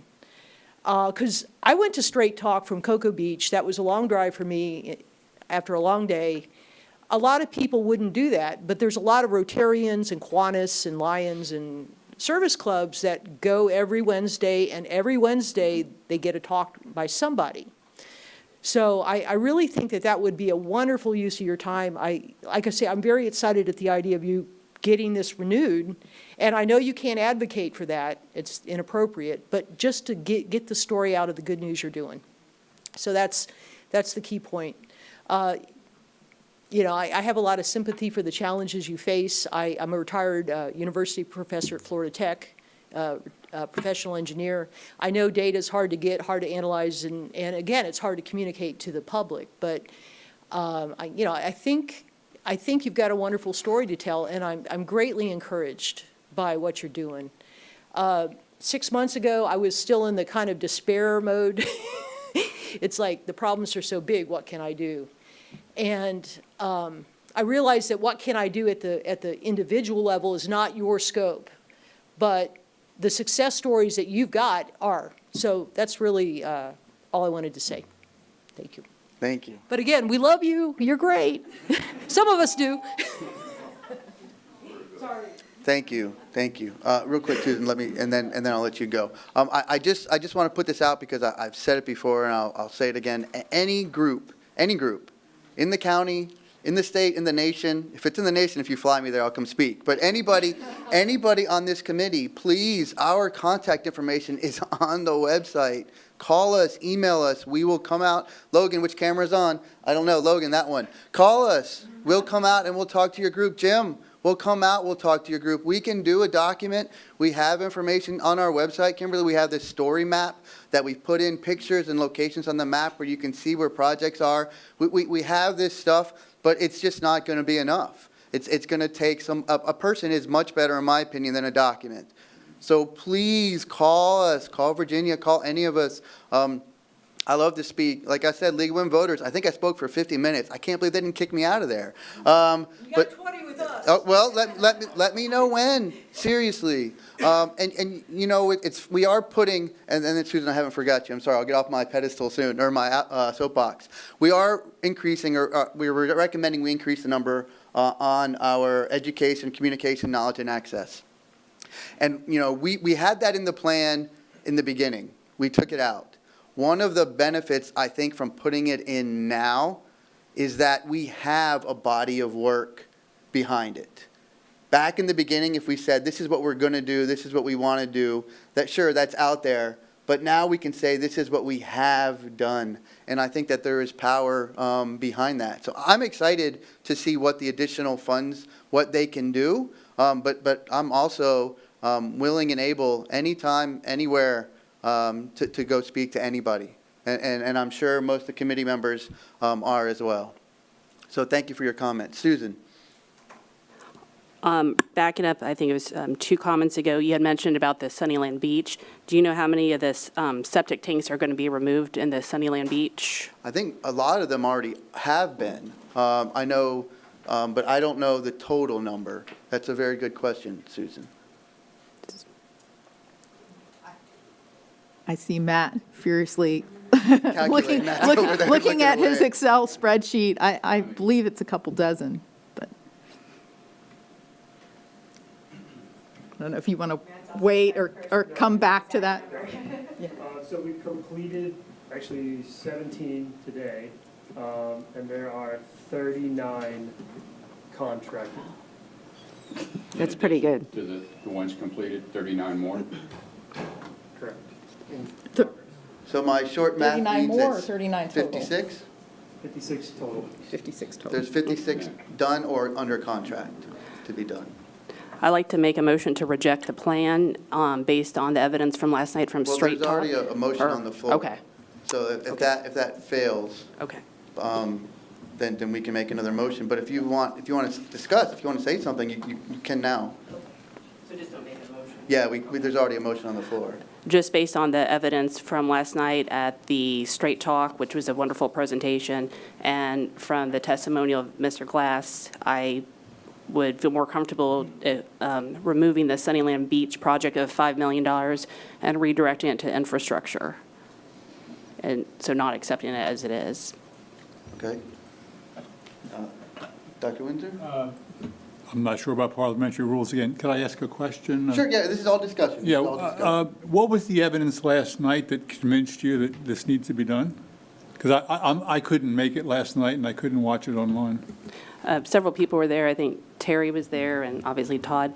It was talking about the infrastructure, what Courtney had mentioned earlier about the climate. Sometimes the heat would break things down, and as a result, things would leak, the pipes. So one of the gentlemen I spoke to last night was at an employee of the wastewater sewage plant there, and said there's a lot of pipes up there that are from the 50s made of asbestos. So based on that information, and then what Mr. Glass, are you a retired civil engineer?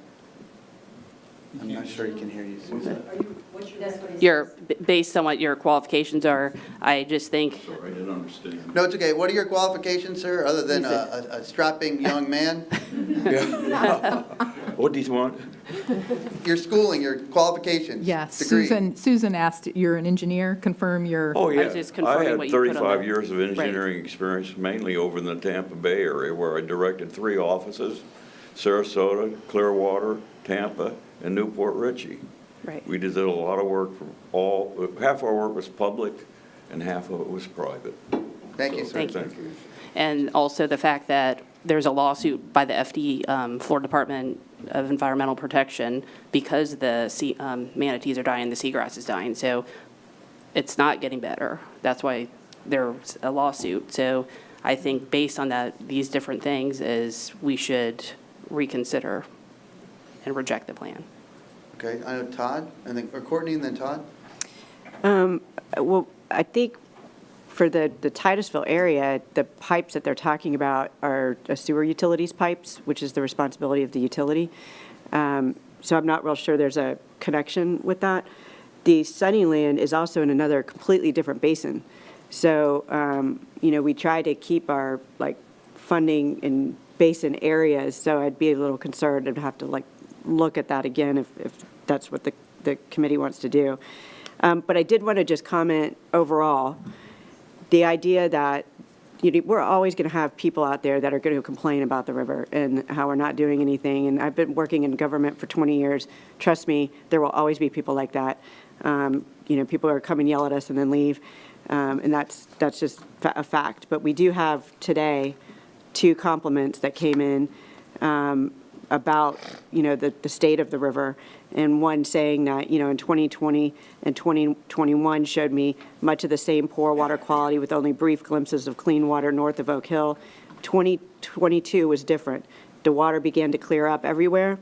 Seagrass was growing and fish seemed hungrier. For the first time, I saw a shadow of what the lagoon should be, even after the hurricanes that dumped an unfathomable amount of water and nutrients into the estuary. I'm very hopeful for the state of Lagoon going into 2023. We're making a difference. And then we have another one from a person that lives in the moorings. Just wanted to let you know what a great job Gator has done dredging canals in my area. They have done the Grand Canal north to south to Aruba Court and completed Aruba Court. They just finished our canal before Christmas and did a fantastic job. The water is clear. And goes on to talk about mullet. And, I watched methane gas and soda and beer cans come up because of being dredged. And so, thank you very much for bringing this about. I have lived here since 1986, and the water is nearly as clear as then. So, there are people out there that are seeing the difference and are grateful for the work and, want to see that continue. But I think muck dredging is a huge part of that. I don't think we should lose sight of that. I know there's a lot of concerns with infrastructure, but we do have, like I said, other funding sources for those projects. I know, Todd? Yeah, I just wanted to highlight that, this is a really complex ecosystem. And when we look at this, if we don't see clear water, I'm not ready to call failure. And if we do see clear water, I'm not ready to call success, because we're making progress. We're removing mass loading from the lagoon, but it's going to take time. And there's going to be times where it looks like everything's going great, and there's going to be times where it looks like everything's going bad. And so we've got to settle into the true scientific analysis and looking at true trends and things of that nature. So just want to put that word of caution out there. Back to the comments and the recommendation from Susan on making this swap. For me, that becomes very much a policy-related matter for this group to consider. None of the choices are going to be perfect. The statements that happened last night, and I was there on the panel, was very focused on that there is ongoing contributions heavily from septic tanks. So whether we currently want to make sure that we want to redirect from muck to dredging or back and forth, I think there is some policy elements. We need to get legacy pollutants out. We need to stop the new pollutants from going in. Which do you do first and when? It's not an easy answer to me. I don't think it's a clear scientific answer. They both need done. It's what is the sequencing of those. And so I just encourage the voting members, which I'm not one yet, so right on, to 2 months. Yeah, March. You still got February. To weigh that in, because I think that's the key. Is it's not all going to be perfect, but it's that balancing act between those. But definitely, I do echo that it was Dr. LaPointe did a great job on having that conversation about the septic contributions, and that they are significant. And so, yeah, it does merit us continuing to make those investments, hopefully build momentum of others, leverage additional funds and things of that nature. The last thing I want to comment is on the sewage contributions and the plants and things like that. I very much want to caution us on using how much SORL dollars we use for those, for a couple reasons. One, pipelines in bad condition and things like that are the obligation of the utility. They have rates. They need to take the actions to increase their rates or make sure they have a financially sustainable system in place and to get those done. Senator Mayfield's Clean Waterways Act drives assessment requirements for utilities and to establish action plans, especially for underperforming utilities. That's where we need to put our energies to make sure those that have had more problems or are underperforming compared to their peers need to invest and make improvements. But they have a dedicated funding source and they have a regulatory obligation to do that. The other piece is the discussions of moving to advanced wastewater treatment. The Clean Waterways Act drove larger utilities within the Indian River Lagoon Basin to move to advanced wastewater treatment. Once again, they've got to do it. It's a regulatory requirement. They've got to figure out how to pay for it. From our standpoint, throughout this process, these dollars have been meant to either leverage other funds or to supplement those things that didn't have a ready funding source. And so my concern about redirecting too much money into wastewater, and again, last night I really was happy. The group differentiated the discussion on wastewater between wastewater plants and utility-owned systems and septics. Working on getting wastewater out of the lagoon by getting eliminating septic discharges is one of the more impactful things we can do. Discharges from wastewater utilities needs to be reduced too, but it's something that I think connects with the work that we do, but ultimately, there are mechanisms and regulations. We need to ensure that those are being followed and weigh in on that, but that's probably not the best place to truly leverage our dollars. Yes, Eric. I guess I just had a couple of points about some of the discussion here. The Lagoon report card, my understanding is that the situation is a little bit rosier than what the Lagoon report card has been indicating, because it's just a little bit outdated. It takes them a while to put it together, and then yeah, so right. So anyway, it's not necessarily as bad as what that is being indicated is my understanding.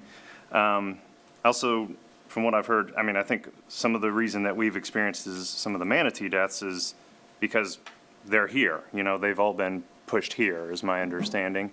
And maybe our ecosystem can't handle that influx, because, you look at that canal and Satellite Beach or whatever, there's no shortage of manatees here, which is, how many can we, I've heard that maybe the hope is that some of them wander off into the springs or something like that and get somewhere where there is more food, et cetera.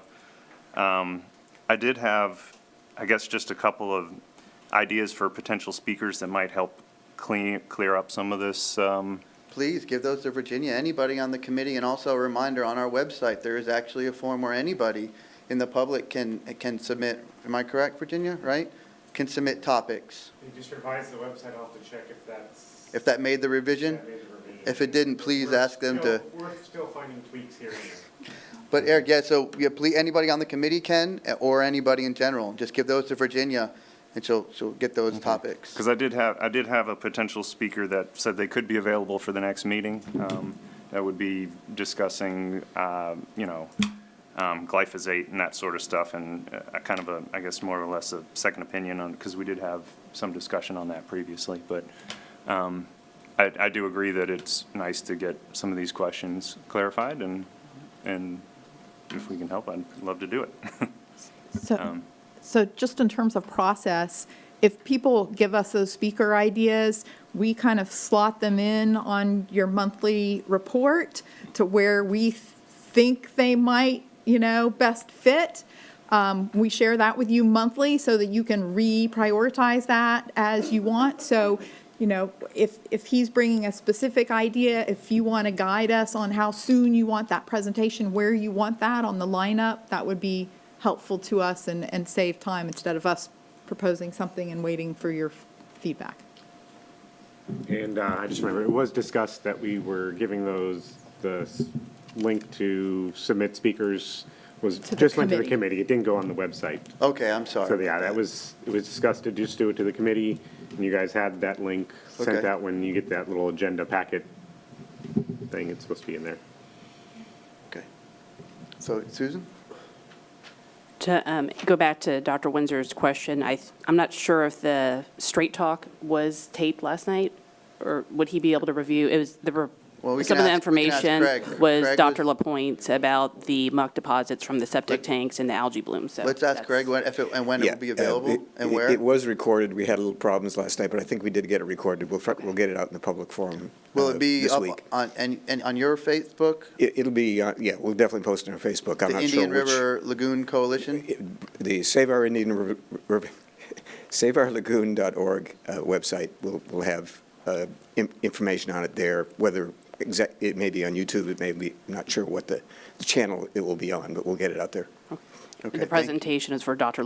Brian LaPointe from Harbor Branch and FAU, so that's. Great. Todd? Yeah, and I will echo that from Dr. LaPointe's, I took that his conclusion and statements were that his feeling was that septics were the primary, his feeling was definitely that the septics were the primary contributor from the research that he's done. So there's no dispute there for me. For me, it comes back to a policy decision that he also didn't acknowledge there's multiple sources contributing and it's a balanced solution. But, his emphasis was absolutely on septics. Dr. Winter and then Courtney? If I could address that specifically, because this issue has come up frequently over the years about the identifying the specific source of the nitrogen coming in using isotopes. And Brian and Peter Burrell have been vocal in public about the septic systems. There have been data generated in the last 5 years that suggests that the contributions from muck and the contributions from septic systems are in the same range of values. And so, and actually, I think Dr. Treffry was by here a while back talking about isotopes. We gave him a boost, say, yeah, go do some more isotopes, and he went out and did some more isotopes. And that data, I'm not sure where it is in terms of publication in a peer-reviewed journal, but it's out there. It's been in some of our reports to the county. I think that that's really important to consider before jumping ship and saying, aha, he's got the answer to everything.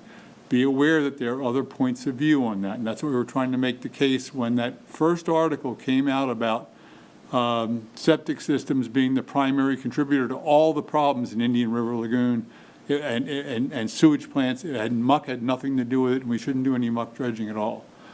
So I look forward to seeing what Brian said last night. I didn't hear it, so I don't know what it is, but I have a suspicion that's what this is about again.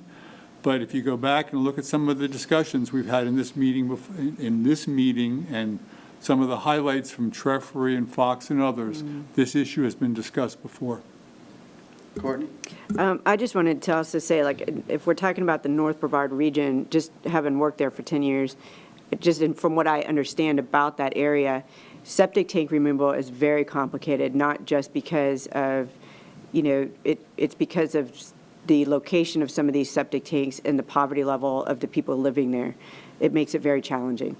In my tenure there, I tried to do 2 septic to sewer removal projects. This is well before Save Our Indian River Lagoon was ever invented, and it was both denied at the council level because of the outcry from the community. I mean, the poverty level in some of these areas is I either pay for my prescriptions or I pay for a sewer bill. So it's a very challenging situation. So it's going to be a lot more challenging getting those addressed than I think people realize. And that's a big part of the cocoa project that we have, was that issue. Stephanie? That's a point that I wanted to make as well. It's great to say that we need to get rid of all of the septic tanks, but there's a compliance issue, and Terry addressed that and said that unless you force compliance, which we don't have the ability to do, we can't force the individuals to make those conversions. It's their individual decision. And so we can have the funds there, which we do.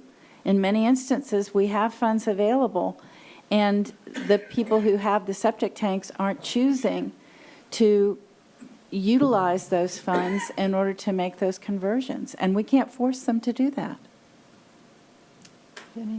Yes, Lorraine. I just want to say that for gravity systems, it is a state law that they hook up, whether that's enforced at the municipal level. Well, and to that, if not, they start getting charged, but I don't think that Yeah. there is a I don't think somebody comes out Right. and forces you to connect. So Right, you right. may be paying for it, but you Okay. can still have your septic Okay, yeah. tank. Todd But it and does then exist. Brandon. Yeah, let me just add a couple clarifications on that state law. First of all, it is not only gravity. It does allow for low-pressure sewers, so small private pump stations. There's been some prior misinformation on that because it's definitely easier with gravity, but it is not limited to gravity. It can be gravity or low pressure. The second is, just like any law, there is compliance aspects. So if you choose not to comply, you are non-compliant with the state law, and local governments absolutely have code enforcement capabilities, whether they choose to enforce those or not. But there are enforcement abilities, just like any other non-compliance that you have with rules that exist. So, you know, I just want us to be cautious in saying what we can and can't do, or people can't. Now, whether you have that authority and whether you should use it and what are the implications is a much more complicated decision. But we don't have the ability to do anything other than provide recommendations. So, but local governments absolutely do have a fair bit of enforcement authority in these arenas. So I just want us to be cautious when we say that you can't make people do things. The question really becomes what is authorized, and then should it be, and what are the other implications of doing it? Because I can tell you, and I serve on a lot of national organizations, and in fact one of the things that I cited in my presentation last night is even pre-pandemic, 20% of the population in this country has trouble paying their water and sewer bills. And when you get into low-income areas, that number skyrockets. And you get people that are having to make choices between paying a sewer bill and putting clothes on their kids' backs, feeding their kids, buying medicine. And so affordability on sewer is a very valid concern, and there is nothing we're talking about that you can compartmentalize into a single topic discussion. Brandon? Just to address the isotope thing, I just had to deal with this on social media last night. Someone was commenting on that similar research. We did have Dr. Claudia Listapad talk to us regarding isotopes in the groundwater study, and she goes a little bit more in depth on how they use that to determine things. So I can share that link with you on, her previous recording on there, and so you can delve into that a little more. Okay. I do have, did you have something here? Yeah, I guess I just wanted to bring something else up about, or just, I don't know, I'm just a realtor, so I don't have the answers on some of this stuff. I'm not the science background, but my understanding, or what I've heard, is that as it pertains to dredging versus some of the other projects that we can do, dredging has a good possibility of making a big difference overnight. And I guess the questions that I have that would help me figure out what made the most sense to spend money on is to what degree some of the dredging projects might increase, so we've had these issues with oyster recruitment. That's been a slow-going process, stuff like that. What impact does dredging versus some of these sewer and septic conversions make as it pertains to getting the natural processes back and functioning and helping us? It could potentially be that if we get enough oysters going, if we get enough seagrass, if we get enough mangroves, that it is making a big difference compared to just what we're spending, et cetera. And also my understanding is that the dredging, the muck, has been kind of filling up the low points, like in the channels, and then potentially one day it could get to the point, if it's not addressed quickly enough, to where it spreads out across all the flats.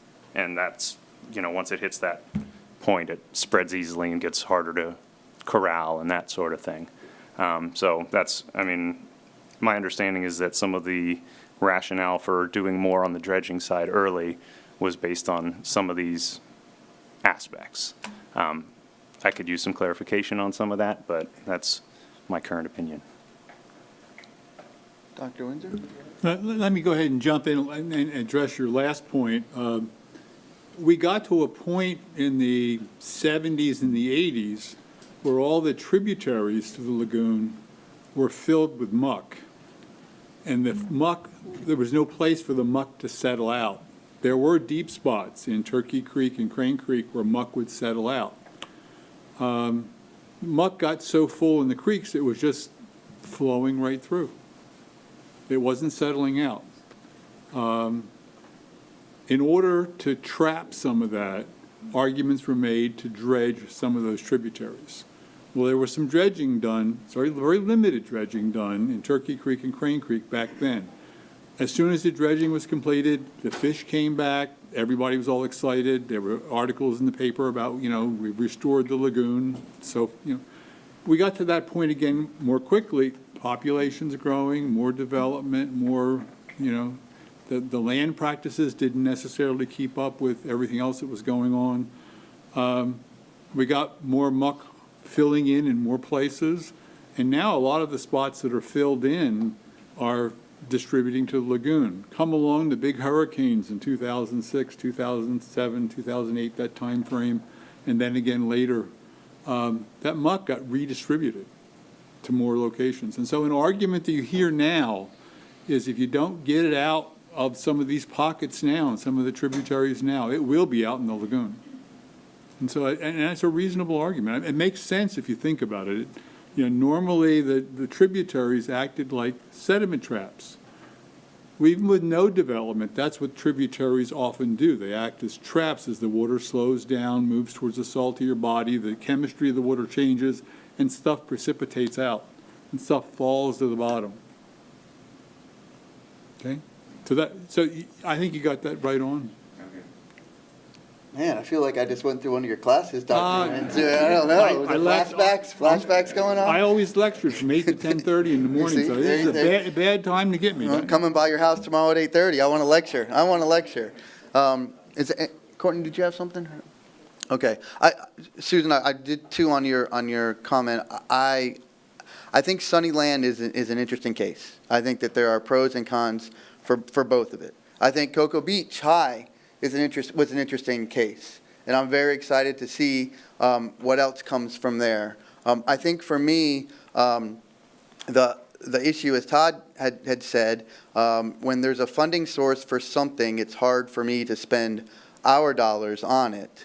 And I saw it work. As an example, as this tax started, I think Brevard County was doing an I&I wrap on all the sewage pipes going down Riverside and South Beaches. And so they were already on top of and had built into their fee structure that they were going to wrap the pipes to stop the water intrusion into it.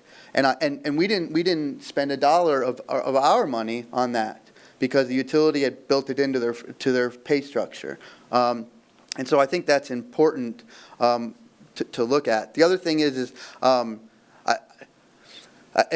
I would hesitate to stop that project now and say $5 million into infrastructure without knowing what that would be. I think if we had another project identified and we looked at it and it made sense, then that might be something that I would say, okay, let's, I may feel a little more inclined to say, let's stop the updates and go with that.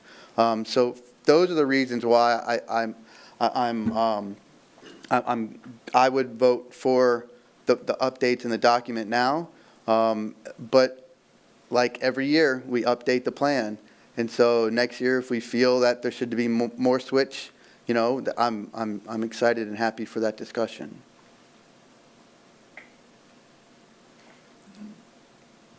All right.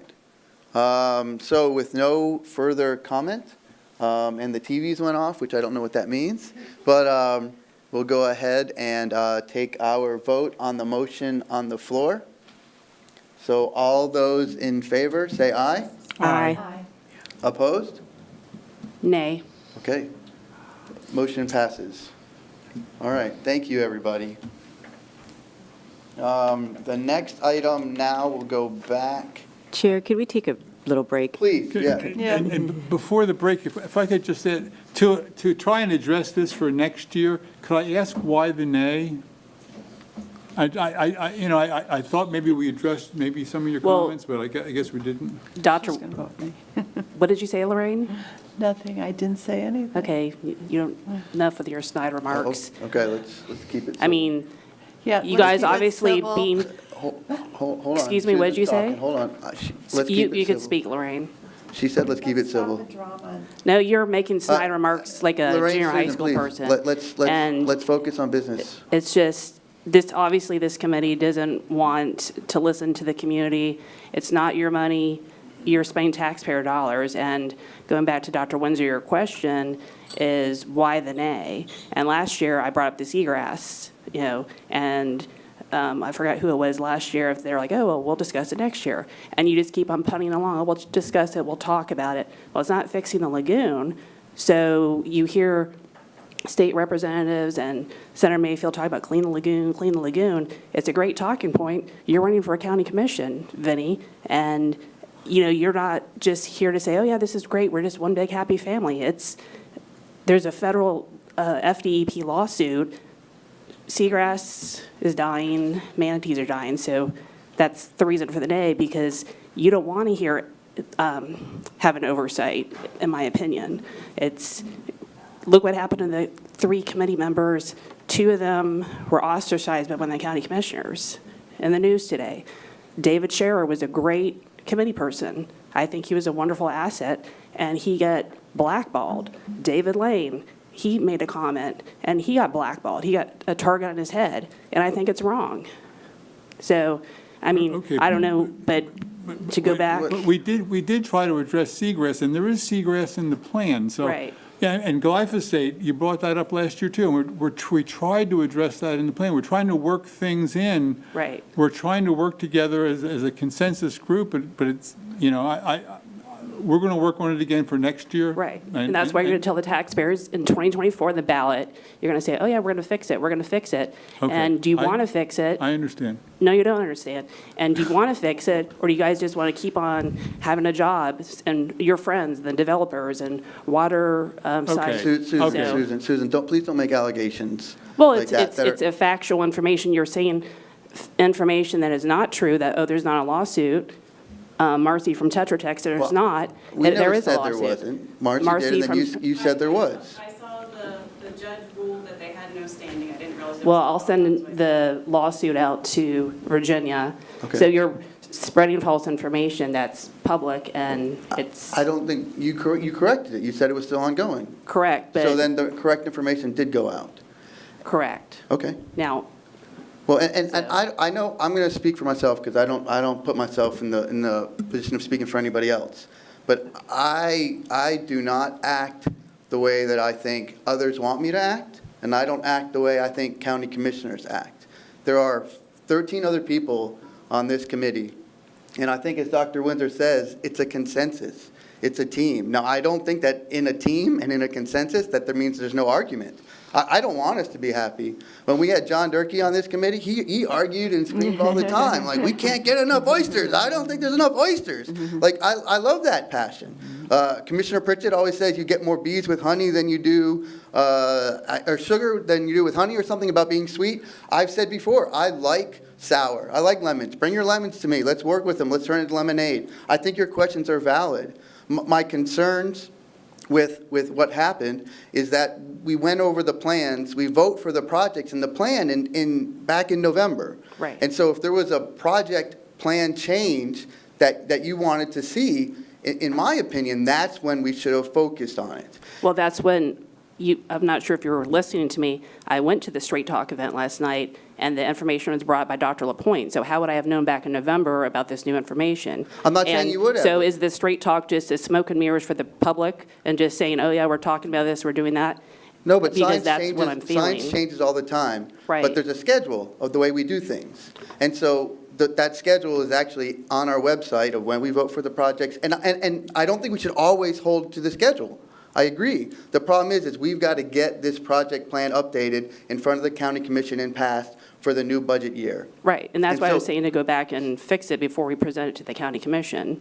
Because what was the purpose of having the event last night? There was no elected officials that Terry said they write policy. They should have been there, but they're in session, so. Right, but we can't tell them where they should be. What we can do is take the information that Right. we've had, and we did this in November, and vote forward. The other thing is like we talked last year about the glyphosate or the seagrass. I think it's upon all of us to bring things to this board. So I hear you. You wanted different stuff brought to it. Well, Right. I talk to Virginia all the time about things that I want to see go forward. And we are talking about seagrass. Actually, one of the presentations we have today is our seagrass restoration protocol. We are doing things. We're funding the seagrass toolkit. Is that right, Virginia, with our dollars? Yes, the toolkit is, version 1.0 is complete, and that's what Jenny was going to present to you today. And so I feel that we are talking about seagrass. And I know last year we talked about funding seagrass planting. And I know that there was some timidness in the committee on, is the lagoon ready for us to put money in to something that may not work? So I think, as I said, it's a cha-cha, it's a dance, it's a give and take. And I hear you, I like your questions. Again, speaking for myself, I think that we've done a good job, but I have no contractor friends, I have I don't benefit at all. And this isn't a job, and I don't get paid to do this. I didn't say that you did. Oh, well, no, you said it was a job, but, so it's a volunteer. And I try to do the best I can. I don't always do good, but I will do the best that I can, and I feel I have. Terry. I hesitate to drag this out, but, so I'm confused by this whole discussion because the meeting in November was over the content of the plan, these different projects, and we had this debate, and I remember you making your arguments then about seagrass. I don't remember so much about the Sunnyland muck dredging, but we went back and forth, and we came to a conclusion. We said, here's the projects we want to approve. Now, please go update the plan so that we can review the language before we send it forward to the commissioners. That's what we're here to do today, reviewing the language and how the plan got modified that's going to go forward. So that's that. So it seems like you're kind of late to the party to try to pull, change the content of the plan. The second thing, the point I would make is there was no new information. There was no bombshell last night. As John Windsor pointed out, the comments that Brian made about being able to distinguish one source from another and so on is highly contentious. And even if it wasn't contentious, there was no statement in there about we should stop all of this and do all of that over there. I mean, I think all of the speakers on that panel understand that this is a multi-threat problem and it needs a multi-front solution. So that's all Can I I'll ask say a about question? that. Why are we having this meeting? If we approved it in November, I thought it was for discussion, and as Terry said, respond to new information. So should we just in the future Well, so the cancel this motion meeting? on the floor was to approve the document updates. And so this is what we do every January. In November, we look at all the plans, we take new projects, we decide on them, we agree on which projects are going to be in the plan, and then in January, again, like the motion says, we just update the project document that then goes in front of the county commission. We usually don't update the we have never updated the projects. Now, I'm not saying we can't ever. That's not up to me to decide. But what typically happens and has happened every January is we have voted the document updates, not the plan updates. The projects in the plan, that usually is done, or has always been done, almost always been done in November. There was the time the county commission kicked back the project as we recommended it in February or January. They kicked it back, and we did adjust the projects accordingly. And I think this is actually we talked about this and having a schedule that we would give out to new members so that everybody would kind of see, November is when we normally do the project plan, project plan. I can't even, anyways, project list. And then in January is when we update the document, the ordering the words. Okay. Well, I think there was, Todd, you had a question? Yeah, just an observation and a statement is, you know, we're debating how a member has voted, and everyone is on here serving the purpose and to vote their conscience and to vote what the information they have and how they process it, and it's the process at work. And the fact that we don't have a unanimous vote, to me, is not problematic. It is reflective that we're dealing with a complex situation.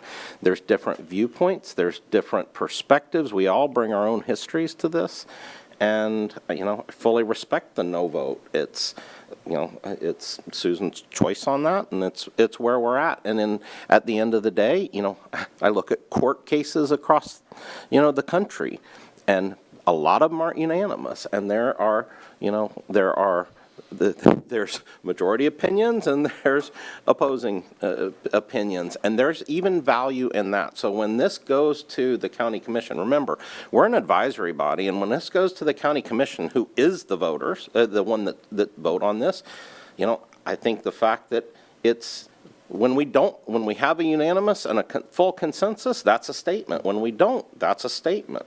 And everything that we need to do needs to prompt discussion and action, and there is no requirement for 100% consensus. You know, that's, yes, we should try to achieve it. I think it's obviously always should be a goal, an objective, but sometimes it's just not. It's not that clean. It's not that clear. And I think we're here. And so for me, everything I'm watching is the process at work. And to me, that's not a bad thing, because if it was that easy, we don't need this committee. Mm-hmm. So. Okay. All right. I too agree with that the discussion is good. An argument can be beneficial. So the motion was made, passed, and approved, so. Correct. So can we take a break? Yeah, yes. Yeah, let's take an 8-minute break. 8-minute break.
All right, all right. Dr. Windsor, I hate to say take your seat because you're the professor and you probably have never heard that, but all right, let's all get back together here. Let's bring this back. Thank you. Great, lively discussion. Again, I'm continuously proud of this group. $580-some million. It's a lot of money, and to agree on how to spend that is not something that is easy, especially when you're dealing with science, which changes, and emotion, which changes as well. So let's go ahead and move on. We've got some other reports and special presentations. I did just want to mention one thing because I just talked to Virginia. Stuff always goes through my head. And so as Ms. Sullivan had talked about the monitoring information, I remembered as well the vegetative harvesting. There was additional monitoring on that because they came back to us requesting more money because they had removed more nitrogen. So there was the actual data from that vegetative harvesting that we had. I asked Virginia, I thought we had some data on our story map. We have the estimated amount of each project. We do not have the respond portion of the plan, which is the monitored number. Virginia said some of that information, some of those graphs and charts and math and science is not very easily made ADA compliant, so it is hard to post that information, but because I like to do a lot of things with my free time, so therefore I have no free time, I told Virginia that that's something I'd like to work with her on. So my hope is that we can show more of what we have because we have that data. And so hopefully we can get more of that out there. And so I offered to help Virginia, just like I did with the beautiful pie charts, Marcy, and they are so beautiful. Thank you. Courtney. Real quick, before we get started on presentations, to look at future presentations where we have lagoon projects managed and funded by other agencies, entities, or grant programs. I was thinking that it might be beneficial to the committee and the community that watch these meetings is to have maybe some of the cities come in and present their projects that they have going on, because a lot of them are not funded through the SORIL, and show all of the other grants and funding sources that they're using for some of these projects, particularly, and I don't want to limit it to just cities with utilities, but, you know, maybe just kind of go through each meeting and have a city come in and present. And that's like kind of one of my last acts as a pseudo-city representative on the board. So I think it would be good for the community to hear that. So you're trying to find a way to come back and see us? You're going to miss us, aren't you? I am. You're going to miss us? Yes, I am going to miss you. Okay. I think that's a great idea. As part of that continued education outreach is to see what everybody else is doing for us to get educated. Todd.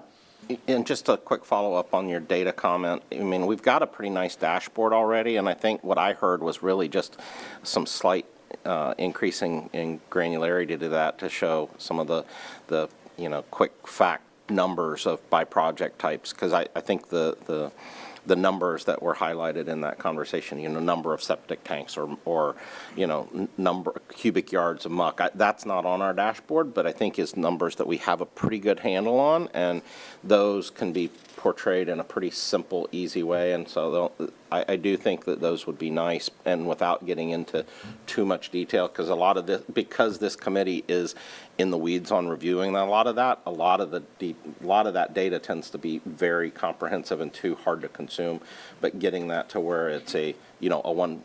In our organization, we constantly talk about one-pagers. If you can't communicate it in one page, it's probably too complicated. And so when you get to try to tell your story, get it down to one page if you can, and then the people that want it can go dig behind. And so it's that way you've got a full degree of transparency, and you're also connecting with folks that may not want to wade through piles and piles and piles of info. Know your audience. That's definitely a thing. And put Matt's cat on the picture, on the document as much as you can. Yes, Brandon. And a lot of that information and infographics were put into the story map that Becky worked on that we released just a few months ago. So we have a bunch of that already on there. So it's not on the main dashboard, but it's in those story maps that dig down further. So I can try to link some of that on the main dashboard too.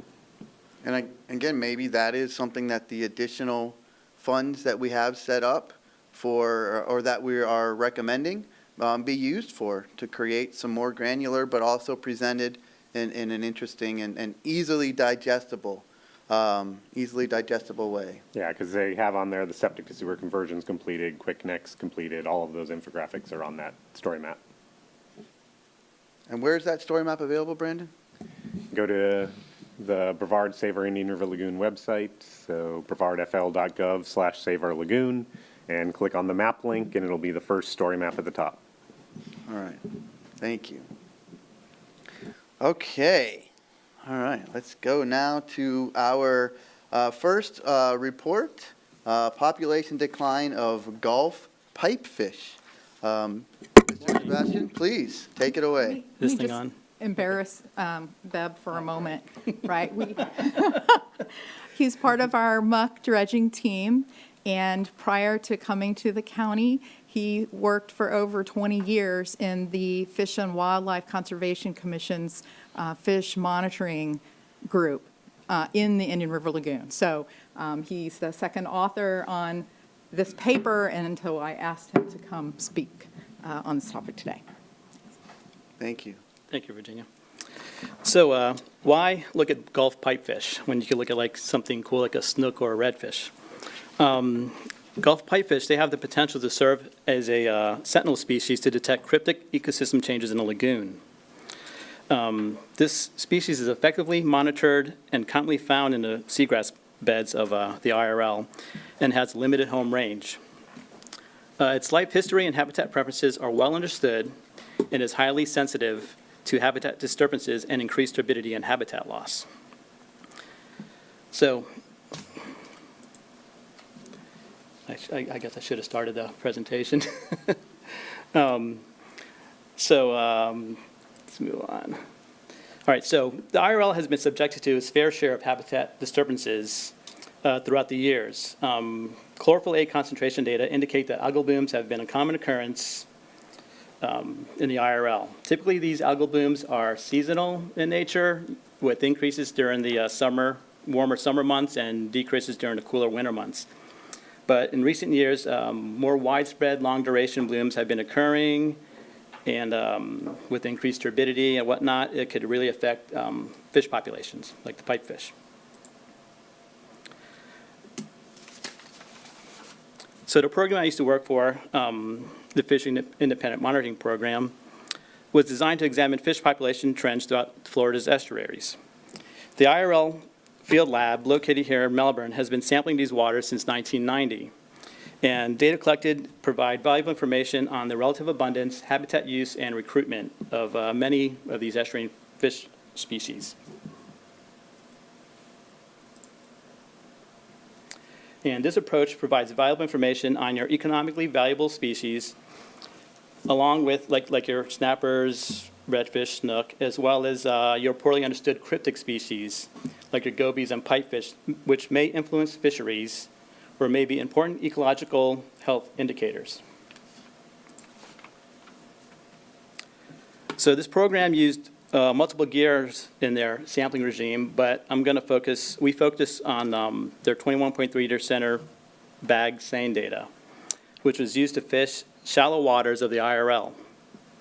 At each site, data such as temperature, salinity, pH, and dissolved oxygen was recorded, as well as habitat data like submerged aquatic vegetation, substrate type, and shore type.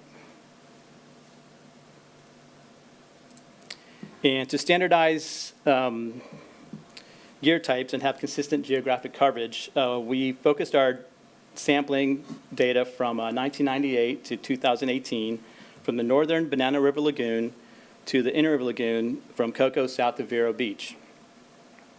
And during that time frame, 7,059 seine hauls were completed, catching a total of 10,291 adult pipefish.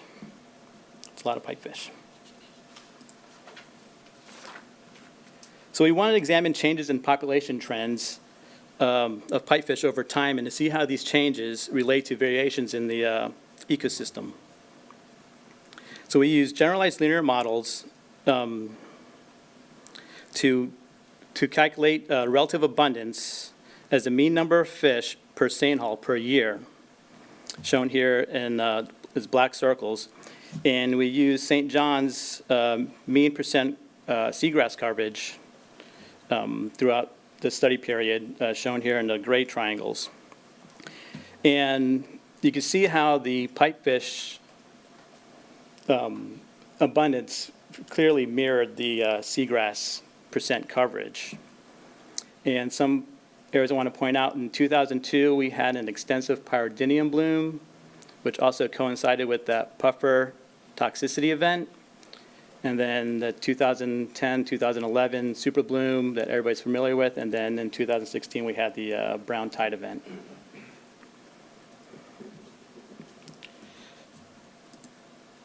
So here we plotted distribution and abundance broken down into 3-year segments over the study period. The larger, darker circles represent higher pipefish catches, where the smaller, lighter circles represent lower catches. So you can see the change in abundance clearly from the pre-super bloom to post-super bloom. But what I wanted to point out is how the core distribution didn't really change through the whole study period. We did see greatly reduced numbers in abundance post-super bloom, but they're still found in all the same areas, which may indicate they're used in alternate habitats like your macroalgae, like Gracilaria or Clerpa, which is right now the dominant submerged aquatic vegetation found in Lagoon. And other environmental factors that may affect pipefish population is turbidity. And with these algae blooms, we have reduced long periods of reduced or increased turbidity. And if you know about pipefish, they're like seahorses. They have an interesting reproductive strategy where the males are live bearers and they carry around the developing embryos through term. So mate selection is key for reproductive success. So with increased turbidity and low visibility, they may have trouble finding a suitable mate. And because research has shown, there's been studies, reproductive studies, mate selection studies with pipefish where they tend to seek out the larger females with brighter bandings on their side. So with increased turbidity, they may have trouble finding those more fecund females. And also pipefish are visual feeders, so increased turbidity, poor water quality may affect foraging. So in summary, a dramatic decline of a once robust population of pipefish was observed during this entire study period. And this long-term fisheries monitoring program effectively detected pipefish population trends which mirrored ecosystem changes in the lagoon over time. And the core distribution remained stable, which may indicate the species is used in macroalgae as an alternate habitat. And this downward trend in pipefish and seagrass was observed even before the superbloom, which may indicate a chronic impairment occurring in a lagoon, which emphasizes the importance of lagoon restoration to prevent the system from going beyond a functional threshold for many fish species. And monitoring population trends in sentinel species such as the Gulf pipefish can be effective in detecting early changes in ecosystem health. And that's all I got. And if you guys want to read into this a little more detail, here's the publication I co-authored with Doug Adams and Rich Propono at FWC. And this little link here, it's open access. Anybody can get it for free. All right, thank you, Beb. Are there any? Yes, his first presentation to the committee. You made it through. Congratulations. Now we're going to tear you apart. No, all right. Anybody? Bring it on. Anybody have any questions or comments? Yes, sir, Terry. Just a couple. That was in the Indian River Lagoon with the charts and the declines. Yes, sorry if okay. I didn't And this is a question I probably don't expect you to be able to answer, but these fish feed on seagrass? No, they fish on the smaller inverts through that. Okay, they don't. Okay, that was my question. You did answer it. Thank you. Gold star. Yeah, see, there you go. Right. Any other questions? I have just one. So that was 2010 was the super bloom, right? Yes, Okay. And that was, well, 2010, 2011? yes, Yeah, and so after that, there was a real big decline in the seagrass, right? yes. After the super bloom? Mm-hmm. Okay, okay. And then the other thing was, that they're like the canary in the coal mine, is kind of what we're saying, Yes, right? yes. Mm-hmm. And so are we still monitoring them now? Yeah, they're still out there now. No, but I mean, are you still monitor them at the same level that you were monitoring during that period? Yeah, they're all doing the same sampling.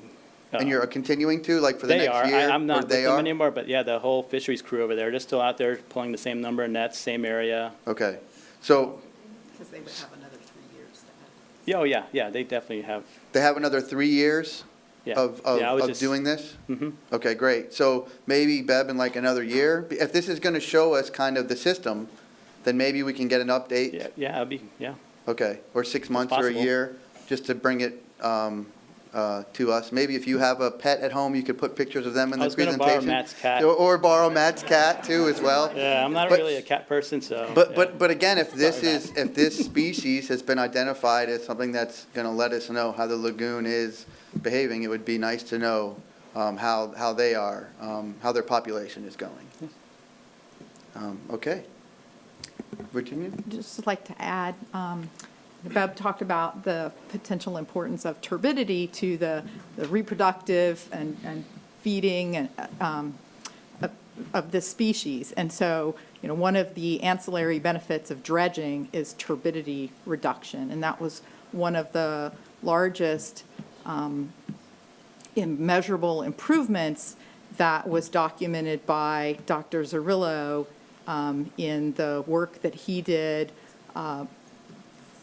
following the Turkey Creek dredging, and then using those results and applying that to his hydrologic model for the lagoon of, what would the benefits to the entire lagoon be if the dredging projects that were in the plan were implemented. Okay. All right. Thank you. Beb, thank you. Okay. Real quick, it looks like Courtney's got to go. There was one item I just wanted to bring up to take a vote on while she's here. So we normally don't have a February meeting. What we do is we present the plan to the commission, and if they approve our recommendations, we normally skip or we normally don't have our February meeting.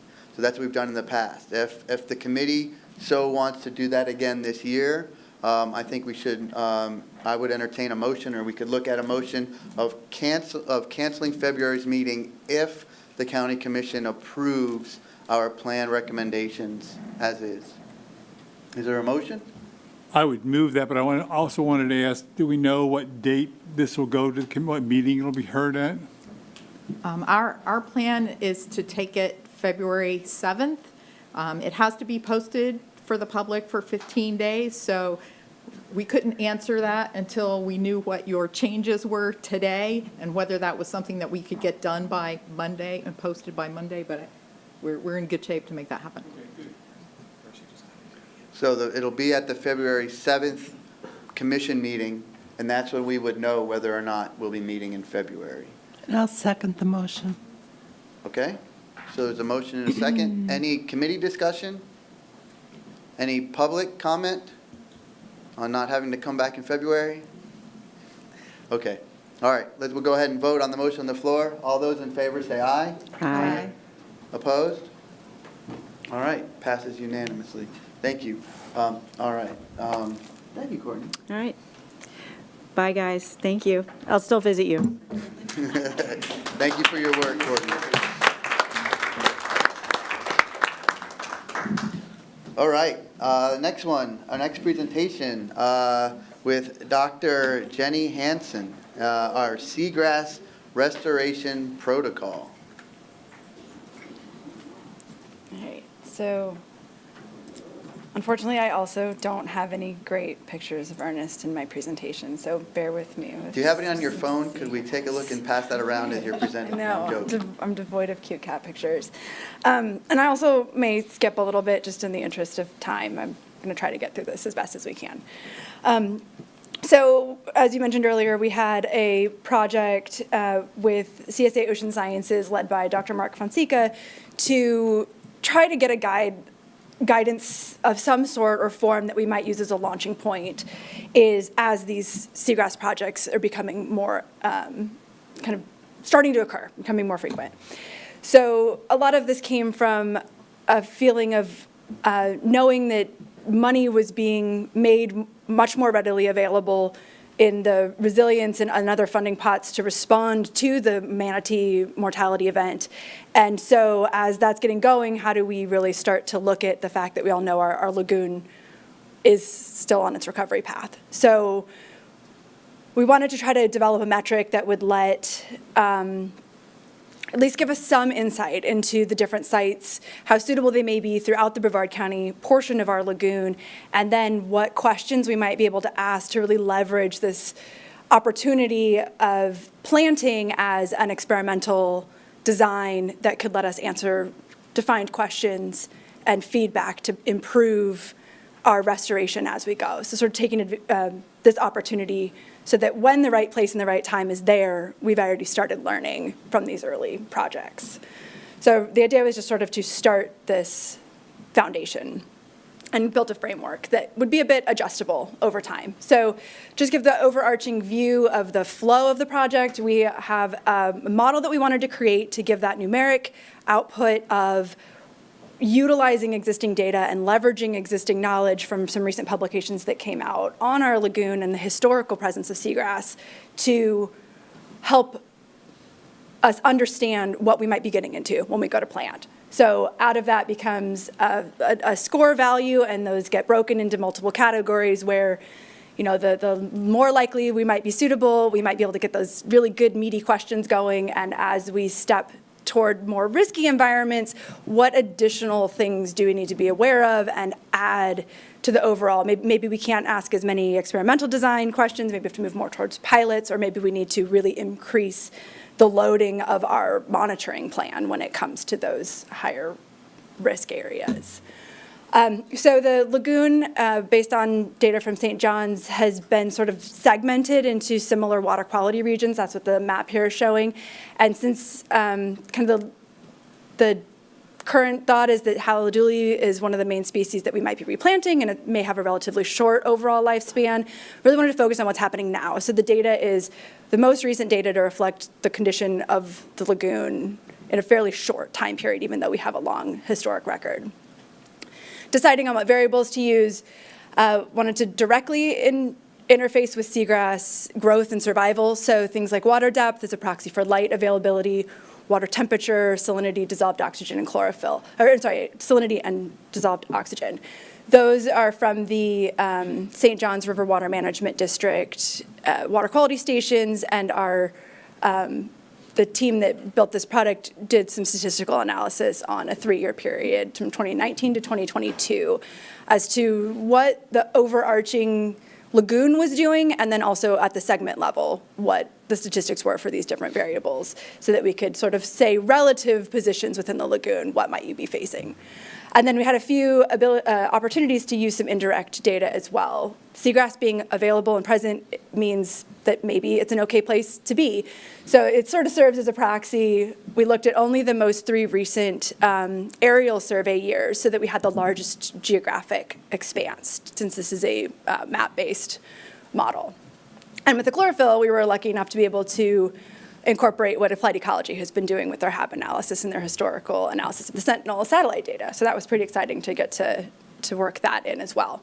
So once we had our variables, we had to assign a risk value to them. So we said, let's just go with a simple 3-value system. Lowest values are highest risk and lowest suitability, and the highest values are our best scenario, where we have the potential for lowest risk and better suitability. Again, we leveraged the statistics of what the water quality has been doing, as well as stress thresholds that were indicated from historical analysis done by St. John's and recently published. So trying to kind of pull in what already existed. Jenny, let me pause you for a second. Yeah. Because I know you're just about to drop the bomb still on us. It's 11:28. Can I get a motion to extend the meeting? Motion to extend. 15 minutes? 15 minutes. I think we can do it. Okay. Any committee discussion? Public discussion? Okay, we'll go ahead and vote. All those in favor say aye. Aye. Any opposed? All right. Thank you. Sorry, Jenny. No, thank you. There was a modeler available in ArcGIS, and so essentially that's what was utilized to take the data. And this is how it works, and I'm not going to get into all the details of this, but we have our goal of seagrass restoration and what criteria we thought were important. We assigned our risk values based on statistics and knowledge of thresholds that might stress seagrass. And that led the model to an interpretation of that spatial data, which are all the pictures of the Indian River Lagoon that you can see there. You can weight these different variables. We chose to stay with just everything being weighted the same. So essentially you get a score at the end of 18 at the most and 6 at the least. That is not predictive, but it may help just give an indication of what one area may be doing relative to somewhere else from the data we have at hand. So I'm going to quickly try to switch over so that we can see what this looks like. I'll leave that QR code for one more second. We have a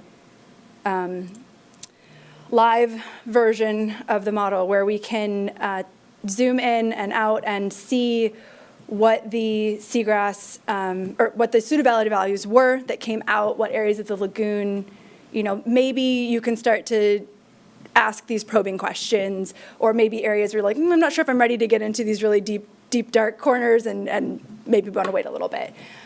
With that, we have the ability to turn on and off the individual layers so that you can get an idea, if you want to do a project over here, which pieces might be driving that final score. So you kind of have an idea of what to look into.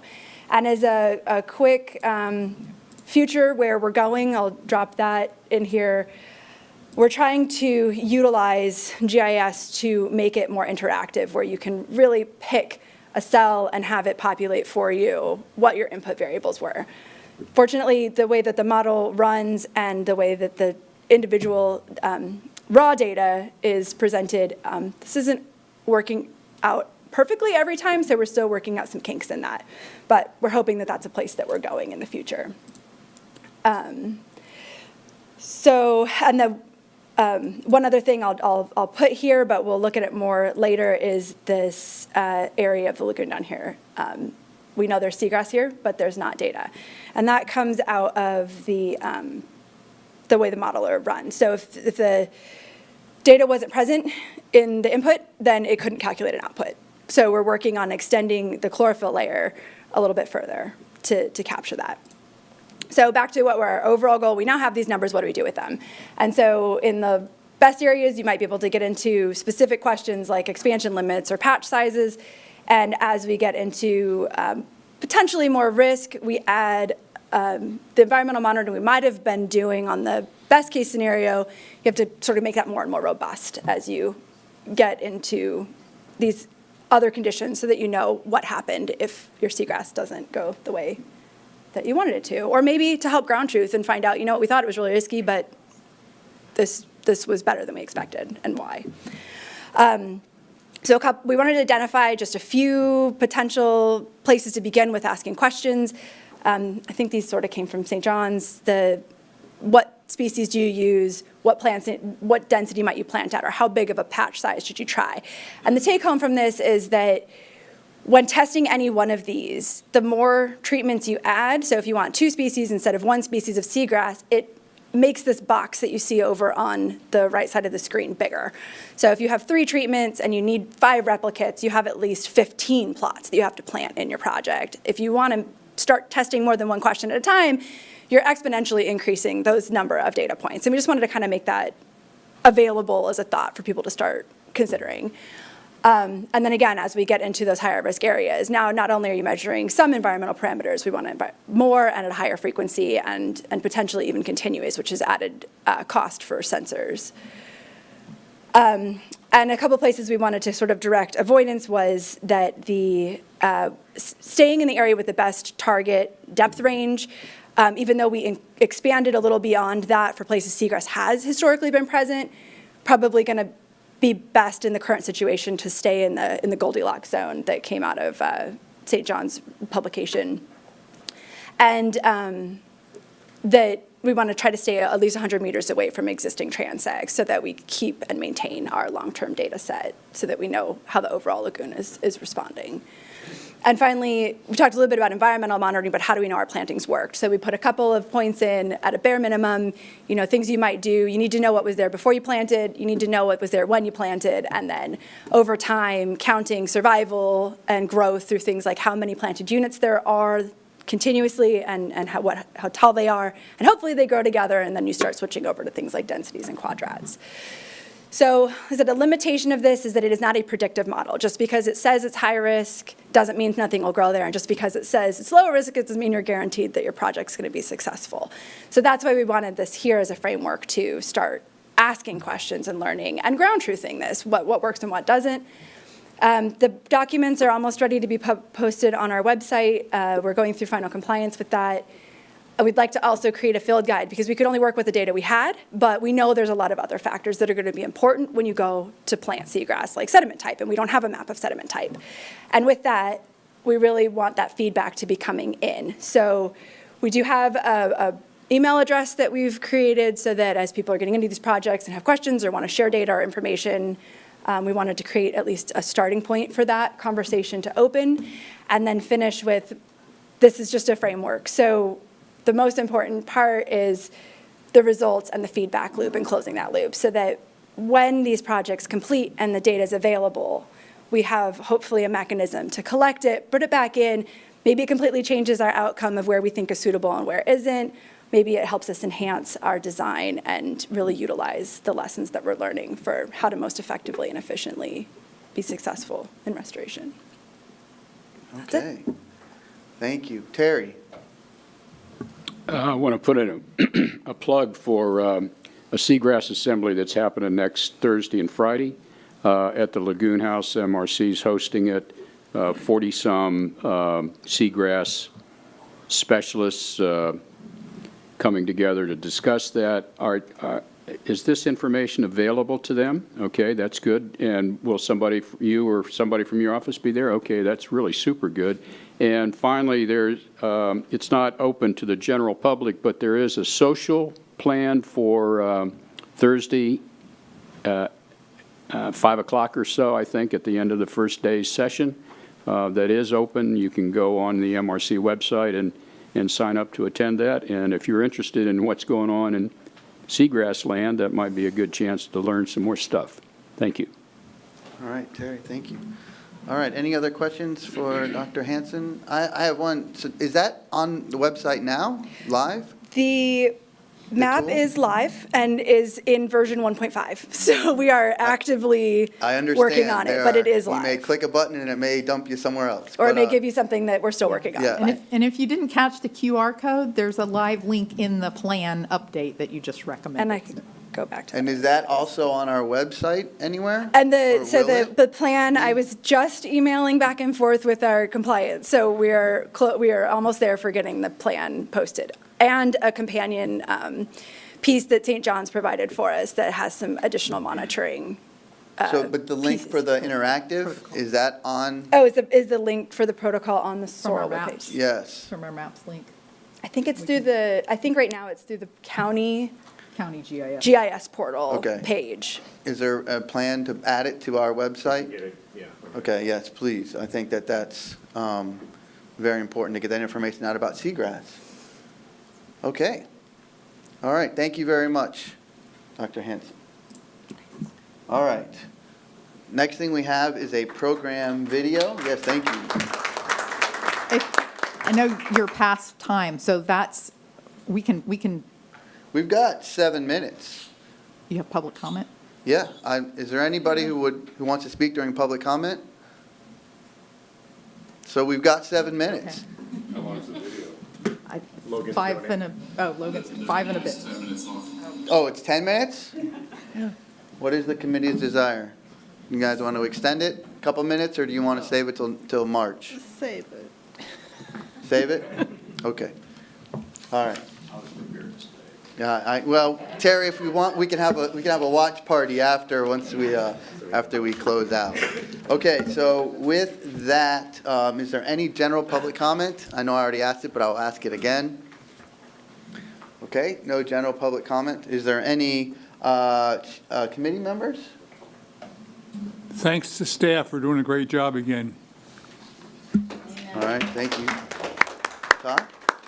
Yeah, just I wanted to highlight again, Anthony and Terry last night, they actually ended up getting the vast majority of the questions after the presentations and did a fabulous job navigating those, because there were, some of them that were about the plans and things, and then others that were really about specific to other governmental entities and things. So, I mean, those were challenging responses, but I thought the staff represented both the county and this committee very well. Great. And thank you, Todd, for being there too, and Susan for going, and I think anyone else. And the Indian River Lagoon Coalition for having those straight talks. I think it's a very important, we do what we do, and the other nonprofits in the community like MRC, IRLC, and others help us get the word out. So I wanted to thank Indian River Lagoon Council for, Coalition, not Council, for that. Okay, and the last thing, Susan, I think this may be your last meeting if we don't meet again in February. So thank you very much for your service on this committee. I'm sure you can say, you agree, it's not easy, right? It's not easy.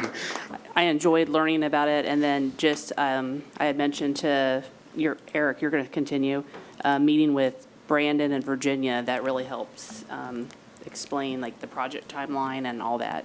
And then Terry's presentation that Todd mentioned last night was really good with, she had like the little 4 squares of the restore, all the different things, because I think that's really good for people to understand. So I think everybody's doing a good job. So thank you. And thank you, Jacqueline, for everything. Yeah, thank you, Susan, thank you. All right, that's it. So maybe we'll see y'all in February, maybe it'll be March, but thank you, everybody. Oh, Terry? Do we thank Virginia for the keepsake? Is this? I don't know. It's So for those playing autographed? along at home, we got these. Terry, will you hold it up to the camera? You're on the screen. Where? This one over here.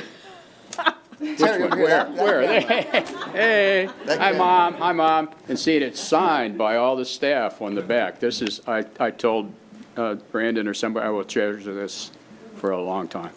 Yeah. So Virginia, do you want to tell the story of that real quick, or a minute, or?